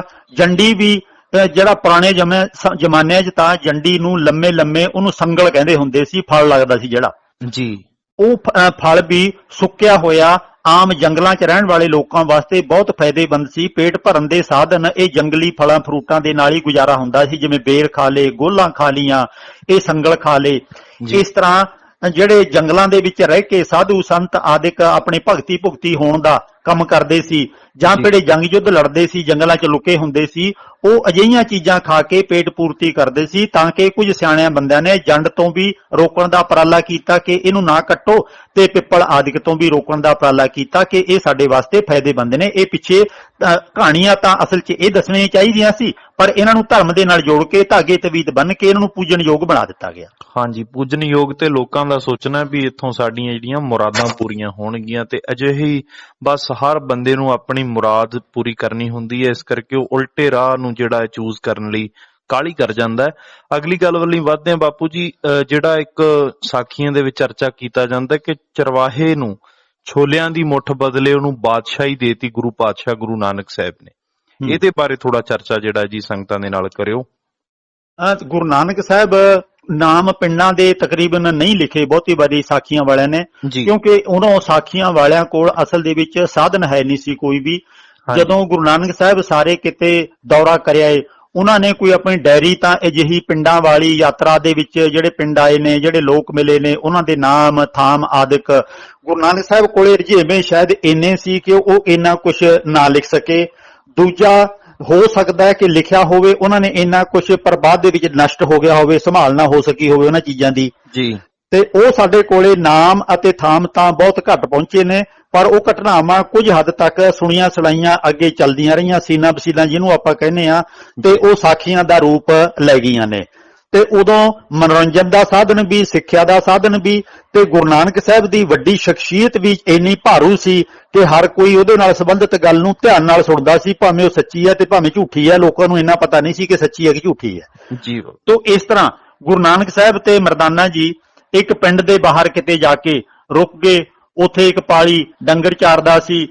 ਉਸ ਪਾਲੀ ਨੂੰ ਉਹਨਾਂ ਨੇ ਕਿਹਾ, ਮਰਦਾਨੇ ਨੇ, ਕਿ ਸਾਨੂੰ ਤਾਂ ਪ੍ਰਸ਼ਾਦਾ ਚਾਹੀਦਾ ਹੈ। ਪਹਿਲਾਂ ਤਾਂ ਉਹ ਨਾ ਨੁੱਕਰ ਕਰਦਾ ਰਿਹਾ, ਤੇ ਉਸ ਤੋਂ ਬਾਅਦ ਜਦੋਂ ਉਹਨੂੰ ਇਹ ਮਹਿਸੂਸ ਹੋ ਗਿਆ ਕਿ ਤਾਂ ਬਹੁਤ ਨੇਕ ਸਾਧੂ ਲੱਗਦੇ ਨੇ, ਉਹ ਕਹਿੰਦਾ ਜੀ ਪਿੰਡ ਚੋਂ ਪ੍ਰਸ਼ਾਦਾ ਲਿਆਉਣਾ ਤਾਂ ਮੇਰੇ ਵਾਸਤੇ ਔਖਾ ਹੈ, ਮੇਰੀਆਂ ਗਾਈਆਂ ਮੱਝਾਂ ਨੂੰ, ਭੇਡਾਂ ਬੱਕਰੀਆਂ ਨੂੰ ਕੌਣ ਸੰਭਾਲੇਗਾ। ਮੈਂ ਤੁਹਾਨੂੰ ਇੱਥੇ ਹੀ ਛੋਲੇ ਪੱਟ ਕੇ, ਜਿਹਨੂੰ ਉਹਦਾ ਫਲ ਹੁੰਦਾ ਛੋਲਿਆਂ ਦਾ, ਉਹਨੂੰ ਹੋਲਾਂ ਕਹਿੰਦੇ ਨੇ ਜੀ, ਉਹ ਹੋਲਾਂ ਭੁੰਨ ਕੇ, ਅੱਗ ਬਾਲ ਕੇ ਹੋਲਾਂ ਭੁੰਨ ਕੇ ਵਧੀਆ ਖਾਣ ਯੋਗੀਆਂ ਬਣਾ ਕੇ ਗੁਰੂ ਸਾਹਿਬ ਦੇ ਅੱਗੇ, ਮਰਦਾਨਾ ਜੀ ਦੇ ਅੱਗੇ ਰੱਖ ਦਿੱਤੀਆਂ। ਉਹਨਾਂ ਨੇ ਛਕੀਆਂ ਤੇ ਉਹ ਇੱਕ ਮੁੱਠ ਜਿਹੜੀ ਹੋਲਾਂ ਦੀ ਸੀ ਉਹਦੇ ਵੱਟੇ ਗੁਰੂ ਸਾਹਿਬ ਇੰਨੇ ਖੁਸ਼ ਹੋਏ ਉਹਦੀ ਸੇਵਾ ਤੋਂ ਕਿ ਉਹਨੂੰ ਬਾਦਸ਼ਾਹੀ ਬਖਸ਼ ਦਿੱਤੀ ਕਿ ਭਾਈ ਤੈਨੂੰ ਅਗਲੇ ਜਨਮ ਦੇ ਵਿੱਚ ਤੂੰ ਰਾਜਾ ਬਣੇਗਾ, ਏਡਾ ਤੂੰ ਨੇਕ ਇਨਸਾਨ ਹੈ, ਪਰਉਪਕਾਰੀ ਹੈ, ਤੂੰ ਰਾਜਾ ਬਣੇਗਾ।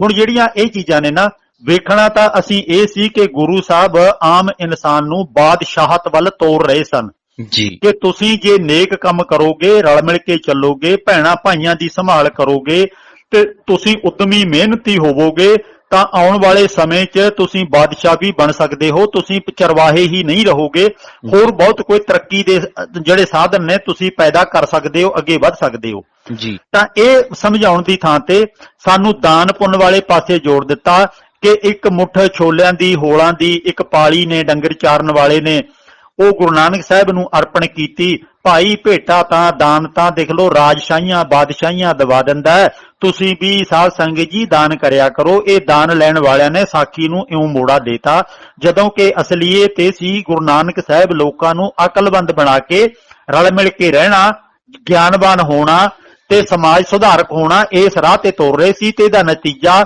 ਬਹੁਤ ਹੱਦ ਤੱਕ ਅੱਜ ਵੀ ਵੇਖ ਸਕਦੇ ਹਾਂ ਕਿ ਭਾਰਤ ਦੇ ਵਿੱਚ ਜੋ ਸੂਬੇ ਅੱਜ ਤੱਕ ਵੀ ਪਛੜੇ ਹੋਏ ਨੇ ਬਹੁਤ ਜ਼ਿਆਦਾ, ਭਾਵੇਂ ਪੰਜਾਬ ਉਹਨਾਂ ਅੱਗੇ ਤਾਂ ਨਹੀਂ ਵੱਧ ਸਕਿਆ ਪਰ ਉਹਨਾਂ ਸੂਬਿਆਂ ਨਾਲੋਂ ਅਜੇ ਵੀ ਅੱਗੇ ਹੈ। ਇਹ ਗੁਰੂ ਦੀ ਕਿਰਪਾ, ਗੁਰੂ ਦੇ ਪ੍ਰਚਾਰ ਦੇ ਨਾਲ ਇਹੋ ਜਿਹਾ ਇੱਥੇ ਵਾਪਰਿਆ, ਨਹੀਂ ਤਾਂ ਇੱਥੇ ਵੀ ਉਹੀ ਕੁਝ ਹੋਣਾ ਸੀ।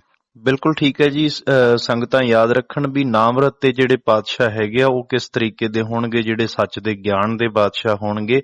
ਉਹਨਾਂ ਨੇ ਹਮੇਸ਼ਾ ਆਪਣੀ ਸੁਰਤ ਨੂੰ ਉੱਚਾ ਰੱਖ ਕੇ ਹਮੇਸ਼ਾ ਚੰਗੀ ਰਾਏ, ਚੰਗਾ ਫਲਸਫਾ ਲੈ ਕੇ ਚੱਲਣਾ, ਜ਼ਿੰਦਗੀ ਦੇ ਵਿੱਚ ਚੰਗੇ ਤਜਰਬੇ ਕਰਨੇ ਆ। ਅਗਲੀ ਗੱਲ ਹੈ ਜੀ, ਕਿਤੇ ਅਸੀਂ ਕਹਾਣੀਆਂ ਦੇ ਵਿੱਚੋਂ ਵੀ ਪੜ੍ਹਦੇ ਆ ਕਿ ਮੋਹਰਾਂ ਦੇ ਜਿਹੜੇ ਕੋਲੇ ਬਣਾ ਦਿੱਤੇ, ਬਾਬੇ ਨੂੰ ਹਰ ਥਾਂ ਤੇ ਚਮਤਕਾਰੀ ਬਣਾਉਣ ਦੀ ਕੋਸ਼ਿਸ਼ ਕੀਤੀ ਗਈ ਇਹਨਾਂ ਝੂਠੇ ਲਿਖਾਰੀਆਂ ਦੇ ਵੱਲੋਂ, ਕਿ ਸੂਲੀ ਦੀ ਸੂਲ ਬਣਾਉਣ ਦੇ ਅਜਿਹੀਆਂ ਵੀ ਕੁਝ ਜਿਹੜੀਆਂ ਸਟੋਰੀਆਂ ਨੇ, ਉਹਦੇ ਬਾਰੇ ਆਪ ਜੀ ਕਿਰਪਾ ਕਰਕੇ ਚਾਨਣਾ ਪਾਓ ਜੀ। ਹਾਂ, ਉਹ ਗੱਲ ਤਾਂ ਬਹੁਤ ਮਸ਼ਹੂਰ ਹੈ ਇਹ ਕਿ ਗੁਰੂ ਸਾਹਿਬ ਕੋਲੇ ਦੋ ਸੇਵਕ ਆਏ, ਉਹ ਪਹਿਲਾਂ ਲੜਦੇ ਸੀ। ਇੱਕ ਤਾਂ ਕਹਿੰਦਾ ਸੀ ਮੈਂ ਤਾਂ ਬੇਸ਼ਵਾਵਾਂ ਦੇ ਅੱਡਿਆਂ ਤੇ ਜਾਣਾ, ਦੂਜਾ ਕਹਿੰਦਾ ਮੈਂ ਤਾਂ ਭਗਤੀ ਕਰਦਾ ਹੁੰਨਾ। ਤੇ ਹੌਲੀ ਕੁਝ ਸਮਾਂ ਉਹਨਾਂ ਦਾ ਬੀਤ ਗਿਆ। ਬਾਅਦ ਦੇ ਵਿੱਚ ਉੱਥੇ ਗੁਰੂ ਨਾਨਕ ਸਾਹਿਬ ਤੇ ਮਰਦਾਨਾ ਜੀ ਪਹੁੰਚ ਗਏ। ਉਹ ਕਹਿਣ ਲੱਗੇ ਵੀ ਚਲੋ ਅੱਜ ਇੱਥੇ ਸੁਣਿਆ ਜਾਂਦਾ ਹੈ ਕਿ ਬਹੁਤ ਵੱਡੇ ਮਹਾਤਮਾ ਆਏ ਨੇ, ਬਾਬਾ ਨਾਨਕ ਜੀ, ਉਹਨਾਂ ਤੋਂ ਆਪਾਂ ਨਿਸਤਾਰਾ ਕਰਵਾ ਲਈਏ ਕਿ ਮੈਂ ਠੀਕ ਹਾਂ ਕਿ ਤੂੰ ਠੀਕ ਹੈ। ਉਹ ਜਿਹੜਾ ਵੇਸ਼ਵਾ ਗਮਨੀ ਕਰਨ ਵਾਲਾ ਸੀ ਉਹ ਕਹਿਣ ਲੱਗਿਆ ਮੈਂ ਇੰਨੇ ਮਾੜੇ ਕੰਮ ਕੀਤੇ ਨੇ, ਦੇਖਾਂ ਮੇਰਾ ਕੀ ਵਿਗੜ ਜੂਗਾ। ਦੂਜਾ ਕਹਿੰਦਾ ਤੈਨੂੰ ਧਰਮ ਕੀਤਾ, ਤੂੰ ਨਾਮ ਸਿਮਰਨ ਕੀਤਾ ਤੇ ਤੇਰਾ ਕੀ ਸਮਝ ਜੂਗਾ। ਕਹਿੰਦੇ ਜਦੋਂ ਗੁਰੂ ਨਾਨਕ ਸਾਹਿਬ ਕੋਲੇ ਗਏ ਤੇ ਜਿਹੜਾ ਬੰਦਾ ਸੀ ਉਹ ਵੇਸ਼ਵਾ ਗਮਨੀ ਦੇ ਅੱਡਿਆਂ ਤੇ ਜਾਣ ਵਾਲਾ, ਉਹਨੂੰ ਉੱਥੇ ਗੁਰੂ ਨਾਨਕ ਸਾਹਿਬ ਨੇ ਕੋਲੇ ਆਉਣ ਤੋਂ ਬਾਅਦ ਕੁਝ ਪਰੇ ਭੇਜ ਦਿੱਤਾ। ਕਹਿੰਦਾ ਉੱਥੇ ਧਰਤੀ ਖੋਦ ਜਾ ਕੇ। ਉਹਨੇ ਧਰਤੀ ਖੋਦੀ, ਧਰਤੀ ਖੋਦਦਾ ਰਿਹਾ ਤੇ ਵਿੱਚੋਂ ਇੱਕ ਸੋਨੇ ਦੀ ਮੋਹਰ ਨਿਕਲ ਆਈ ਤੇ ਉਹਨੇ ਹੋਰ ਖੋਦੀ ਤਾਂ ਵਿੱਚੋਂ ਅੱਗੋਂ ਕੋਲੇ ਨਿਕਲਣ ਲੱਗ ਪਏ। ਘੜਾ ਵਗੈਰਾ ਦੱਬਿਆ ਹੋਇਆ ਸੀ, ਉਹ ਚੋਂ ਕੋਲੇ ਨਿਕਲੀ ਗਏ। ਉਹ ਕਾਫੀ ਕੋਲੇ ਨਿਕਲੇ ਤੇ ਇੱਕ ਮੋਹਰ ਲੈ ਕੇ ਵਾਪਸ ਆ ਗਿਆ ਤੇ ਦੂਜੇ ਨੂੰ ਵੀ ਭੇਜਤਾ ਸੀ ਗੁਰੂ ਨਾਨਕ ਸਾਹਿਬ ਨੇ ਕਿ ਵੀ ਤੂੰ ਵੀ ਉਧਰ ਜਾ ਕੇ ਆ। ਉਹਦੇ ਉੱਥੇ ਸੂਲ ਖੁੱਭ ਗਈ ਪੈਰ ਦੇ ਵਿੱਚ ਤੇ ਆ ਕੇ ਦੋਵੇਂ ਪੁੱਛਦੇ ਨੇ ਕਿ ਮਹਾਰਾਜ ਮੈਂ ਤਾਂ ਭਗਤੀ ਕਰਦਾ ਸੀ, ਰੱਬ ਨੂੰ ਯਾਦ ਕਰਦਾ ਸੀ, ਮੇਰੇ ਤਾਂ ਸੂਲ ਖੁੱਭ ਗਈ। ਇਹ ਬੜਾ ਭੈੜਾ ਬੰਦਾ ਹੈ, ਮਾੜੇ ਕੰਮ ਕਰਨ ਵਾਲਾ ਹੈ ਤੇ ਇਹਨੂੰ ਇੱਕ ਮੋਹਰ ਲੱਭ ਗਈ। ਕਹਿੰਦੇ ਫਿਰ ਗੁਰੂ ਨਾਨਕ ਸਾਹਿਬ ਨੇ ਉਹਨਾਂ ਦੋਵਾਂ ਨੂੰ ਸਮਝਾਇਆ ਕਿ ਇਹਨੇ ਤਾਂ ਬਾਦਸ਼ਾਹ ਬਣਨਾ ਸੀ ਦੇਸ਼ ਦਾ, ਜਿਹੜੇ ਦਾ ਇੱਕ ਮੋਹਰਾਂ ਦਾ ਭਰਿਆ ਹੋਇਆ ਇੱਥੇ ਬਰਤਨ ਐਡਾ ਵੱਡਾ, ਇਹ ਤਾਂ ਮਿਲਣਾ ਸੀ, ਇਹ ਤਾਂ ਹੋਰ ਅੱਗੇ ਰਾਜਾ ਤੱਕ ਵੀ ਬਣਨਾ ਸੀ। ਇਹਨੇ ਆਪਣੇ ਮਾੜੇ ਕੰਮ ਕਰਕੇ ਉਹ ਜਿਹੜੀਆਂ ਅਸਰਫੀਆਂ ਸੀ, ਮੋਹਰਾਂ ਸੀ ਸੋਨੇ ਦੀਆਂ, ਉਹ ਕੋਲੇ ਬਣ ਗਏ ਤੇ ਇੱਕੋ ਦਿਨ ਥੋੜਾ ਜਿਹਾ ਰੱਬ ਨੂੰ ਯਾਦ ਕੀਤਾ ਸੀ, ਇੱਕੋ ਮੋਹਰ ਇਹਦੇ ਕੋਲੇ ਰਹਿ ਗਈ, ਬਾਕੀ ਸਾਰਾ ਕੁਝ ਇਹਨੇ ਬਰਬਾਦ ਕਰ ਲਿਆ ਜੀ। ਤੂੰ ਕਿਉਂਕਿ ਅੱਜ ਦੇ ਦਿਨ ਤੂੰ ਫਾਂਸੀ ਲੱਗਣਾ ਸੀ, ਤੂੰ ਬਹੁਤ ਮਾੜੇ ਕੰਮ ਵੀ ਕਰਦਾ ਰਿਹਾ। ਅੱਜ ਤੇਰੀ ਉਹ ਜਿਹੜੀ ਸੂਲ ਜਿਹਨੂੰ ਕੰਡਾ ਕਹਿੰਦੇ ਆ, ਇਹ ਕੰਡਾ ਖੁੱਭ ਗਿਆ, ਇਹਨੂੰ ਸੂਲ ਕਹਿੰਦੇ ਨੇ। ਸੂਲੀ ਦੀ ਥਾਂ ਤੇ, ਫਾਂਸੀ ਦੀ ਥਾਂ ਤੇ ਤੇਰਾ ਖਹਿੜਾ ਛੁੱਟ ਗਿਆ ਇੱਕ ਕੰਡਾ ਲੱਗ ਕੇ। ਹੁਣ ਇਹ ਸਾਖੀ ਸੁਣਾ ਤਾਂ ਦਿੰਦੇ ਆ ਆਪਾਂ, ਭਾਵਨਾ ਤਾਂ ਇਹ ਹੈ ਕਿ ਕਿਸੇ ਵੀ ਬੰਦੇ ਦਾ ਭਵਿੱਖ ਹੈ ਉਹਦੇ ਕੰਮਾਂ ਤੇ ਨਿਰਧਾਰਤ ਹੈ। ਜਿਹੜਾ ਬੰਦਾ ਬੁਰੇ ਕੰਮ ਕਰਦਾ ਹੈ, ਬੇਸ਼ਵਾ ਗਮਨੀ ਆਦਿਕ ਦੇ ਵਿੱਚ ਘਰ ਉਜਾੜਦਾ ਹੈ, ਉਹਦਾ ਭਵਿੱਖ, ਉਹਦਾ ਘਰ, ਉਹਦਾ ਪੈਸਾ, ਉਹ ਸਾਰਾ ਕੁਝ ਬਰਬਾਦ ਹੁੰਦਾ ਹੈ, ਤਬਾਹ ਹੁੰਦਾ ਹੈ, ਉਹਦੀ ਜ਼ਿੰਦਗੀ ਖਤਮ ਹੁੰਦੀ ਹੈ। ਗੱਲ ਤਾਂ ਇਹ ਸਮਝਾਉਣੀ ਸੀ ਕਿ ਤੁਹਾਡਾ ਭਵਿੱਖ, ਤੁਹਾਡੀ ਜ਼ਿੰਦਗੀ ਕੋਲੇ ਬਣ ਰਹੀ ਹੈ, ਸੜ ਰਹੀ ਹੈ, ਬਰਬਾਦ ਹੋ ਰਹੇ ਹੋ ਤੁਸੀਂ। ਬਿਲਕੁਲ। ਤੇ ਜਿਹੜਾ ਬੰਦਾ ਨੇਕੀ ਦੇ ਰਾਹ ਤੇ ਚੱਲ ਰਿਹਾ ਉਹ ਆਪਣੀਆਂ ਬੁਰਾਈਆਂ ਨੂੰ ਖਤਮ ਕਰਕੇ ਹੌਲੀ ਹੌਲੀ ਅੱਗੇ ਵਧ ਰਿਹਾ ਤੇ ਜਿਹੜਾ ਮਾੜੇ ਕੰਮ ਕਰਦਾ ਅੱਗੇ ਵਧਿਆ ਹੋਇਆ ਵੀ ਉਹ ਥੱਲੇ ਡਿੱਗ ਰਿਹਾ। ਇਹ ਗੱਲ ਸਮਝਾਉਣ ਦੀ ਥਾਂ ਤੇ ਅੱਜ ਸਾਡੇ ਜਿਹੜੇ ਆਲਾ ਦੁਆਲਾ ਹੈ ਕਿ ਭਾਈ ਆਪਣੇ ਆਪ ਨੂੰ ਬਚਾਓ, ਆਪਣੇ ਆਪ ਨੂੰ ਸੰਭਾਲੋ, ਆਪਣੀ ਜ਼ਿੰਦਗੀ ਨੂੰ ਕੋਲੇ ਨਾ ਬਣਾਓ। ਇਹ ਤੁਹਾਡੀ ਜ਼ਿੰਦਗੀ ਸੋਨੇ ਵਰਗੀ ਹੈ, ਇਹਨੂੰ ਤੁਸੀਂ ਇਸ ਤਰ੍ਹਾਂ ਬਰਬਾਦ ਨਾ ਕਰੋ ਤੇ ਨੇਕੀ ਦੇ ਰਾਹ ਤੇ ਚੱਲੋਗੇ। ਤੁਹਾਡੀਆਂ ਮੁਸ਼ਕਲਾਂ, ਤੁਹਾਡੀਆਂ ਫਾਂਸੀਆਂ ਤੇ ਤੁਹਾਡੇ ਫੰਦੇ ਤੇ ਤੁਹਾਡੀਆਂ ਬੁਰਾਈਆਂ, ਤੁਹਾਡੀਆਂ ਬਿਮਾਰੀਆਂ, ਇਹ ਸਾਰੀਆਂ ਖਤਮ ਹੋ ਸਕਦੀਆਂ ਨੇ ਜੇਕਰ ਤੁਸੀਂ ਭਲੇ ਕੰਮ ਕਰੋਗੇ ਤੇ ਆਪਣੇ ਆਪ ਦੀ ਸੰਭਾਲ ਕਰੋਗੇ। ਇਹ ਸਾਖੀ ਘੱਟੋ ਘੱਟ ਮੈਂ ਸਾਰੀ ਜ਼ਿੰਦਗੀ 'ਚ ਬਹੁਤ ਵਾਰੀ ਸੁਣੀ ਆ, ਪਰ ਇਹਦਾ ਰਿਜ਼ਲਟ ਹਮੇਸ਼ਾ ਗਲਤ ਸਾਨੂੰ ਸੁਣਾਇਆ ਜਾਂਦਾ ਕਿ ਜਿਹੜਾ ਮਾੜੇ ਕੰਮਾਂ ਵਾਲਾ ਭਾਈ ਐ ਹੁੰਦਾ ਹੈ ਤੇ ਦਾਨ ਕਰਨ ਵਾਲਾ ਭਾਈ ਐ ਹੁੰਦਾ। ਇਹ ਕਹਾਣੀਆਂ ਸੁਣਾ ਕੇ ਸਾਨੂੰ ਕੁਰਾਹੇ ਪਾਇਆ ਜਾਂਦਾ। ਹਾਂਜੀ, ਕਿਉਂਕਿ ਬਿਲਕੁਲ ਸਾਡਾ ਤਾਂ ਕੰਸਰਨ ਜਿਹੜਾ ਨਾ ਤਾਂ ਜਿਵੇਂ ਆਪਾਂ ਚਰਵਾਹੇ ਦੀ ਗੱਲ ਕੀਤੀ ਹੈ ਵੀ ਅਗਲੇ ਜਨਮ ਦੇ ਵਿੱਚ ਬਾਦਸ਼ਾਹ ਬਣੇਗਾ, ਨਾ ਤਾਂ ਗੁਰਬਾਣੀ ਸਰੋਤਿਓ ਅਗਲੇ ਜਨਮ ਨੂੰ ਮੰਨਦੀ ਹੈ ਕਿ ਤੁਸੀਂ ਅਗਲੇ ਜਨਮ ਦੇ ਵਿੱਚ ਕੀ ਹੋਵੋਗੇ, ਨਾ ਪਿਛਲੇ ਤੋਂ ਅਗਲੇ ਦੀ ਗੱਲ ਛੱਡ ਕੇ ਜਦੋਂ ਅਸੀਂ ਆਪਣੇ ਜੀਵਨ ਦੀ ਸਮਝ ਲੈਣ ਜੋਗੇ ਹੋ ਜਾਂਦੇ ਆ, ਸਮਝ ਲੈਣ ਤੋਂ ਲੈ ਕੇ ਮਰਨ ਤੱਕ ਜੇਕਰ ਅਸੀਂ ਚੰਗੇ ਅਸੂਲਾਂ ਦੀ ਜ਼ਿੰਦਗੀ ਜੀ ਜਾਈਏ ਉਹੀ ਕਾਫੀ ਹੈ। ਇਸ ਕਰਕੇ ਨਾ ਪਿੱਛੇ ਵੱਲੀ ਦੇਖੋ ਨਾ ਆਉਣ ਵਾਲੀ ਵੱਲੀ ਦੇਖੋ। ਇਹ ਯਾਦ ਰੱਖੋ, ਜਦੋਂ ਬਾਬਾ ਕਬੀਰ ਜੀ ਇਹਨਾਂ ਤੁਹਾਨੂੰ ਸਮਝਾ ਦਿੰਦੇ ਆ, ਕਹਿ ਦਿੰਦੇ ਆ ਕਿ ਇਹ ਜਿਹੜਾ ਜਨਮ ਹੈ ਇੱਕ ਵਾਰ ਹੋਏ ਨਾ 12 ਵਾਰ ਕਹਿ ਦਿੱਤਾ, ਤਾਂ ਇੰਨੀ ਗੱਲ ਸਾਨੂੰ ਪਕੜ ਵਿੱਚ ਆ ਜਾਣੀ ਚਾਹੀਦੀ ਸੀ ਕਬੀਰ ਵਰਗਿਆਂ ਦੀ ਵੀ। ਅੱਗੇ ਜਿਹੜੀ ਗੱਲ ਹੈ ਜੀ, ਅਸਾਮ ਦੇ ਵਿੱਚ ਜਦੋਂ ਗੁਰੂ ਪਾਤਸ਼ਾਹ ਪਹੁੰਚਦੇ ਹੈ ਤੇ ਉੱਥੇ ਜਾਦੂਗਰਨੀਆਂ ਦੀ ਗੱਲ ਕੀਤੀ ਜਾਂਦੀ ਹੈ, ਜਿਨ੍ਹਾਂ ਦੀ ਮਤਲਬ ਇੱਕ ਸਪੈਸ਼ਲ ਜੋ ਨਾਮ ਲਿਆ ਜਾਂਦਾ ਉਹ ਨੂਰ ਸ਼ਾਹ। ਉਹ ਜਾਦੂਗਰਨੀ ਕਿਤੇ ਸਿਰ ਤੇ ਘੜਾ ਚਿਪਕ ਜਾਣਾ, ਕਿਤੇ ਮਰਦਾਨਾ ਜੀ ਨੂੰ ਭੇਡੂ ਬਣਾ ਦੇਣਾ, ਗੁਰੂ ਪਾਤਸ਼ਾਹ ਦਾ ਸ਼ਬਦ ਉਚਾਰ ਕੇ ਉਹਨਾਂ ਦਾ ਜੀਵਨ ਬਦਲਣ ਦਾ ਸੱਚ। ਇਸ ਕਹਾਣੀ ਦੇ ਵਿੱਚ ਕੀ ਕੁਝ ਜਿਹੜਾ ਜੀ ਉਹ ਉਲਟਾ ਪੁਲਟਾ ਗੁਰੂ ਪਾਤਸ਼ਾਹ ਦੇ ਨਾਮ ਨਾਲ ਜੋੜਿਆ ਗਿਆ, ਉਹਨਾਂ ਦੇ ਜੀਵਨ ਨਾਲ ਜੋੜਿਆ ਗਿਆ। ਇੱਕ ਮੈਂ ਹੈਰਾਨ ਹੋਇਆ ਤੇ ਡਾਕਟਰ ਕਿਰਪਾਲ ਸਿੰਘ ਜਿਨ੍ਹਾਂ ਨੇ ਇਹਨਾਂ ਜਨਮ ਸਾਖੀਆਂ ਨੂੰ ਇੱਕ ਥਾਂ ਤੇ ਇਕੱਠਾ ਕੀਤਾ ਹੈ, ਸੰਪਾਦਨਾ ਕੀਤੀ ਹੈ ਤੇ ਕਈ ਥਾਵਾਂ ਤੇ ਟਿੱਪਣੀਆਂ ਕੀਤੀਆਂ ਨੇ, ਹਵਾਲੇ ਦਿੱਤੇ ਹੋਏ ਨੇ। ਕੋਈ ਸ਼ੱਕ ਨਹੀਂ ਕਿ ਡਾਕਟਰ ਕਿਰਪਾਲ ਸਿੰਘ ਨੇ ਮਿਹਨਤ ਬਹੁਤ ਕੀਤੀ ਹੈ ਜੀ, ਪਰ ਕਈਆਂ ਥਾਵਾਂ ਤੇ ਉਹ ਵੀ ਟਪਲੇ ਖਾਂਦਾ ਨਜ਼ਰ ਆਉਂਦਾ ਹੈ। ਆਪਾਂ ਇਹ ਵੀ ਮੰਨ ਕੇ ਚੱਲੀਏ ਕਿ ਹਰੇਕ ਬੰਦਾ 100% ਸੰਪੂਰਨ ਹੋ ਹੀ ਨਹੀਂ ਸਕਦਾ, ਕਿਤੇ ਨਾ ਕਿਤੇ ਕਮੀਆਂ ਸਾਨੂੰ ਸਾਰਿਆਂ ਤੋਂ ਰਹਿ ਜਾਂਦੀਆਂ ਨੇ। ਉਹਦਾ ਆਉਣ ਵਾਲੇ ਸਮੇਂ 'ਚ ਸੁਧਾਰ ਹੁੰਦਾ ਰਹਿਣਾ ਚਾਹੀਦਾ ਜੀ। ਇਸੇ ਤਰ੍ਹਾਂ ਡਾਕਟਰ ਕਿਰਪਾਲ ਸਿੰਘ ਲਿਖਦਾ ਹੈ, ਕਹਿਣ ਲੱਗਿਆ ਬਾਲੇ ਵਾਲੀ ਜਨਮ ਸਾਖੀ, ਮਿਹਰਬਾਨ ਵਾਲੀ ਜਨਮ ਸਾਖੀ ਤੇ ਬਲੈਤ ਵਾਲੀ ਜਨਮ ਸਾਖੀ, ਤੇ ਇਹਨਾਂ ਸਾਰੀਆਂ ਜਨਮ ਸਾਖੀਆਂ 'ਚ ਮਰਦਾਨੇ ਦਾ ਭੇਡੂ ਹੋਣਾ ਲਿਖਿਆ ਹੋਇਆ ਹੈ। ਇਹਦਾ ਮਤਲਬ ਜਦੋਂ ਇੰਨੀਆਂ ਵੋਟਾਂ ਪੈ ਜਾਣ, ਭਾਵ ਕਿ ਚਾਰੇ ਜਨਮ ਸਾਖੀਆਂ ਵਾਲੇ ਕਹਿੰਦੇ ਨੇ ਕਿ ਮਰਦਾਨਾ ਭੇਡੂ ਬਣਿਆ, ਤਾਂ ਕਹਿੰਦਾ ਫਿਰ ਸਾਨੂੰ ਮੰਨ ਲੈਣਾ ਚਾਹੀਦਾ ਵੀ ਹਾਂ ਭੇਡੂ ਬਣਿਆ। ਠੀਕ ਹੈ ਜੀ, ਮਤਲਬ ਆਹ ਦਲੀਲ ਦੇ ਰਿਹਾ ਡਾਕਟਰ ਕਿਰਪਾਲ ਸਿੰਘ। ਹੈਰਾਨੀ ਹੁੰਦੀ ਹੈ ਕਿ ਜੇ ਸਾਰੇ ਲੋਕ ਝੂਠ ਬੋਲਦੇ ਨੇ ਤਾਂ ਗੁਰੂ ਨਾਨਕ ਸਾਹਿਬ ਤਾਂ ਸਾਰੀ ਦੁਨੀਆ ਦੇ ਅੱਗੇ ਅੜ ਕੇ ਖਲੋਗੇ ਕਿ ਤੁਸੀਂ ਭਾਵੇਂ ਸਾਰੇ ਇੱਕ ਪਾਸੇ ਹੋ ਜਾਓ, ਮੈਂ ਇਕੱਲਾ ਹੀ ਖਲੋਵਾਂਗਾ, ਪਰ ਮੈਂ ਸੱਚ ਬੋਲਾਂਗਾ ਭਾਵੇਂ ਜੋ ਮਰਜ਼ੀ ਮੁਸੀਬਤਾਂ ਆ ਪੈਣ। ਬਿਲਕੁਲ। ਤੇ ਇਹ ਲਿਖਾਰੀ ਨੇ ਜਿਹੜੇ ਕਹਿੰਦੇ ਜੀ ਕਿਉਂਕਿ ਵੋਟਾਂ ਉਧਰ ਜ਼ਿਆਦੇ ਪੈ ਗਈਆਂ ਇਸ ਕਰਕੇ ਵੀ ਭੇਡੂ ਬਣਿਆ ਹੋਣਾ। ਹੁਣ ਗੱਲ ਤਾਂ ਇਹ ਸੀ ਕਿ ਇਹਨਾਂ ਜਿਹੜੀਆਂ ਜਾਦੂਗਰਨੀਆਂ ਸੀ ਅਸਲ ਦੇ ਵਿੱਚ ਇਹਨਾਂ ਕੋਲੇ ਸੀ ਰੂਪ ਦਾ ਜਾਦੂ, ਜਿਵੇਂ ਕਿ ਆਪਣੇ ਆਮ ਪ੍ਰਚਲਿਤ ਹੈ। ਗੱਲ ਸੋਹਣੀਆਂ ਸੀ, ਇਹ ਬਹੁਤ ਸਾਰੇ ਨਖਰੇ ਕਰਨ ਜਾਣਦੀਆਂ ਸੀ, ਨੱਚਣ ਗਾਉਣ ਆਦਿਕ ਜਾਣਦੀਆਂ ਸੀ, ਲੋਕਾਂ ਨੂੰ ਪ੍ਰਭਾਵਿਤ ਕਰ ਸਕਦੀਆਂ ਸੀ। ਇੱਥੇ ਅਮੀਰ ਵਜ਼ੀਰ ਰਾਜੇ ਮਹਾਰਾਜੇ ਆਉਂਦੇ ਹੋਣਗੇ ਤੇ ਉਹਨਾਂ ਤੋਂ ਇਹ ਪੈਸਾ ਟੱਕਾ ਲੈ ਕੇ ਆਪਣੀ ਜੀਵਨ ਜ਼ਿੰਦਗੀ ਚਲਾਉਂਦੀਆਂ ਸੀ। ਇਹ ਤਾਂ ਆਮ ਤੌਰ ਤੇ ਉਹਨਾਂ ਜ਼ਮਾਨਿਆਂ 'ਚ ਕਿ ਅੱਜ ਤੱਕ ਵੀ ਵੇਸ਼ਵਾਗਮਨੀ ਦੇ ਅੱਡੇ ਤਾਂ ਥਾਂ-ਥਾਂ ਤੇ ਭਾਰਤ ਦੇ ਵਿੱਚ ਅੱਜ ਤੱਕ ਮੌਜੂਦ ਨੇ। ਮਲੇਸ਼ੀਆ, ਸਿੰਗਾਪੁਰ ਦੇ ਵਿੱਚ ਤਾਂ ਸਰਕਾਰੀ ਤੌਰ ਤੇ ਮਾਨਤਾ ਪ੍ਰਾਪਤ ਨੇ ਇਹੋ ਜਿਹੇ ਅੱਡੇ ਜੀ। ਤਾਂ ਇਹ ਜਿਹੜੇ ਇਹਨਾਂ ਥਾਵਾਂ ਤੇ ਗੁਰੂ ਨਾਨਕ ਸਾਹਿਬ ਇਹਨਾਂ ਲੜਕੀਆਂ ਨੂੰ ਇਸ ਅਪਮਾਨਜਨਕ ਕੰਮ ਤੋਂ ਰੋਕ ਕੇ ਉਹਨਾਂ ਨੂੰ ਘਰਾਂ ਦੇ ਵਿੱਚ ਰਹਿਣਾ, ਘਰ ਬਸਾਉਣਾ, ਵਿਆਹ ਕਰਾਉਣਾ, ਬੱਚੇ ਪਾਲਣਾ ਸੰਭਾਲਣਾ, ਇਹ ਸਾਰੇ ਜਿਹੜੇ ਕਿ ਸਮਾਜਿਕ ਵਰਤਾਰੇ ਵਾਲੇ ਇੱਜ਼ਤਦਾਰ ਕੰਮ ਨੇ, ਗੁਰੂ ਨਾਨਕ ਸਾਹਿਬ ਉਧਰਲੇ ਪਾਸੇ ਮੋੜਨਾ ਚਾਹੁੰਦੇ ਸੀ। ਇੱਕ ਤਾਂ ਇਹਨਾਂ ਲੜਕੀਆਂ ਦੀ ਜ਼ਿੰਦਗੀ ਬਰਬਾਦ ਹੋ ਰਹੀ ਸੀ, ਦੂਜਾ ਇਹਨਾਂ ਕੋਲੇ ਆਉਣ ਵਾਲੇ ਲੋਕੀ ਆਪਣਾ ਪੈਸਾ ਆਪਣਾ ਸਮਾਂ ਉਹ ਬਰਬਾਦ ਕਰਦੇ ਸੀ ਤੇ ਫਿਰ ਅਯਾਸੀ ਦੇ ਵਿੱਚ ਉਹ ਦੇਸ਼ ਦੇ ਲੋਕਾਂ ਦਾ ਭਲਾ ਵੀ ਨਹੀਂ ਕਰ ਸਕਦੇ ਸੀ, ਇੱਧਰ ਹੀ ਗਰਕ ਹੋਏ ਪਏ ਸੀ ਬਹੁਤ ਜ਼ਿਆਦਾ ਜੀ। ਤਾਂ ਉਹਨਾਂ ਗੱਲਾਂ ਦਾ ਧਿਆਨ ਰੱਖ ਕੇ ਗੁਰੂ ਨਾਨਕ ਸਾਹਿਬ ਮਰਦਾਨਾ ਜੀ ਦੇ ਨਾਲ ਉੱਥੇ ਗਏ ਨੇ। ਇਹਨਾਂ ਨੂੰ ਬਹੁਤ ਸਾਰੀਆਂ ਗੱਲਾਂ ਸਮਝਾਉਣ ਵਾਸਤੇ ਉੱਥੇ ਠਹਿਰ ਗਏ, ਕਈ ਦਿਨ ਉੱਥੇ ਰਹੇ ਨੇ ਤੇ ਮਰਦਾਨਾ ਜੀ ਨੂੰ ਉੱਥੇ ਨਾਲ ਆਪਣੇ ਹੋਰ ਸੰਗੀ ਸਾਥੀ ਵੀ ਹੋਣਗੇ। ਉਹਨਾਂ ਨੇ ਘੁੰਮ ਫਿਰ ਕੇ ਵੇਖਿਆ ਕਿ ਕੌਣ ਕਿੱਥੇ ਹੈ, ਕੀ ਕਰਦਾ ਹੈ, ਇੱਥੋਂ ਦਾ ਕਿਹੋ ਜਿਹਾ ਮਾਹੌਲ ਹੈ, ਵਾਤਾਵਰਣ ਹੈ, ਤੇ ਬੋਲੀ ਬਾਰੇ ਵੀ ਕੋਈ ਨਾ ਕੋਈ ਉਹਨਾਂ ਨੇ ਦੁਭਾਸ਼ੀਏ ਦਾ ਜਾਂ ਕੋਈ ਹੋਰ ਤਰੀਕੇ ਪ੍ਰਬੰਧ ਕੀਤਾ ਹੋਵੇਗਾ ਕਿ ਇਹਨਾਂ ਨਾਲ ਖੁੱਲ੍ਹ ਕੇ ਗੱਲਬਾਤ ਕੀਤੀ ਜਾਵੇ ਜੀ। ਤਾਂ ਉਹ ਸਾਰੇ ਪ੍ਰਬੰਧ ਤੋਂ ਬਾਅਦ ਗੁਰੂ ਨਾਨਕ ਸਾਹਿਬ ਨੂੰ ਆ ਕੇ ਮਰਦਾਨਾ ਜੀ ਨੇ ਰਿਪੋਰਟ ਦਿੱਤੀ ਕਿ ਇਸ ਤਰ੍ਹਾਂ ਦੀਆਂ ਨੇ। ਉਹ ਮਰਦਾਨਾ ਜੀ ਆਪ ਵੀ ਉਹਨਾਂ ਨੂੰ ਜਦੋਂ ਸਮਝਾਉਣ ਲੱਗਿਆ, ਕਹਿਣਾ ਤਾਂ ਇਹ ਬਣਦਾ ਸੀ ਕਿ ਤੁਸੀਂ ਇਹੋ ਜਿਹੇ ਕੰਮ ਛੱਡੋ। ਤੇ ਉਹ ਕਹਿਣ ਲੱਗੀਆਂ ਇੱਥੇ ਤਾਂ ਲੋਕੀ ਆਉਂਦੇ ਹੀ ਉਹ ਨੇ ਜਿਹੜੇ ਸਾਡੇ ਨਾਲ ਸਹਿਮਤ ਨੇ, ਸਾਡੇ ਕੋਲੇ ਆਪਣਾ ਰੰਗ ਰਲੀਆਂ ਮਨਾਉਣ ਆਉਂਦੇ ਨੇ। ਤੂੰ ਜੀ ਭੇਡੂ ਕਿੱਥੋਂ ਆ ਗਿਆ ਇਹੋ ਜਿਹਾ ਜਿਹੜਾ ਸਾਨੂੰ ਮੱਤਾਂ ਦੇਣ ਵਾਲਾ ਹੈ? ਅਸੀਂ ਤਾਂ ਪਹਿਲਾਂ ਹੀ ਇੰਨਾ ਕੁਝ ਜਾਣਦੀ ਆ। ਜੀ ਇਹ ਤਾਂ ਮੰਨ ਸਕਦੇ ਆ ਕਿ ਉਹਨਾਂ ਨੇ ਕੁਝ ਕੌੜੇ ਬਚਨ, ਸ਼ਰਾਰਤੀ ਬਚਨ, ਮਜ਼ਾਕ ਵਗੈਰਾ ਕਰਕੇ ਉਹਨਾਂ ਨੂੰ ਕਿਹਾ ਹੋਵੇ, ਪਰ ਸੱਚਮੁੱਚ ਭੇਡੂ ਬਣ ਗਿਆ, ਇਹ ਤਾਂ ਗੱਲ ਹੀ ਅਜੀਬ ਹੈ।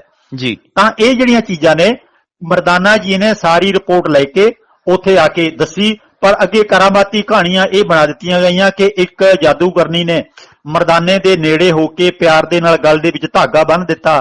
ਧਾਗਾ ਬੰਨਣ ਦੀ ਦੇਰ ਸੀ ਤੇ ਉਹ ਝਟਪਟ ਭੇਡੂ ਬਣ ਗਿਆ।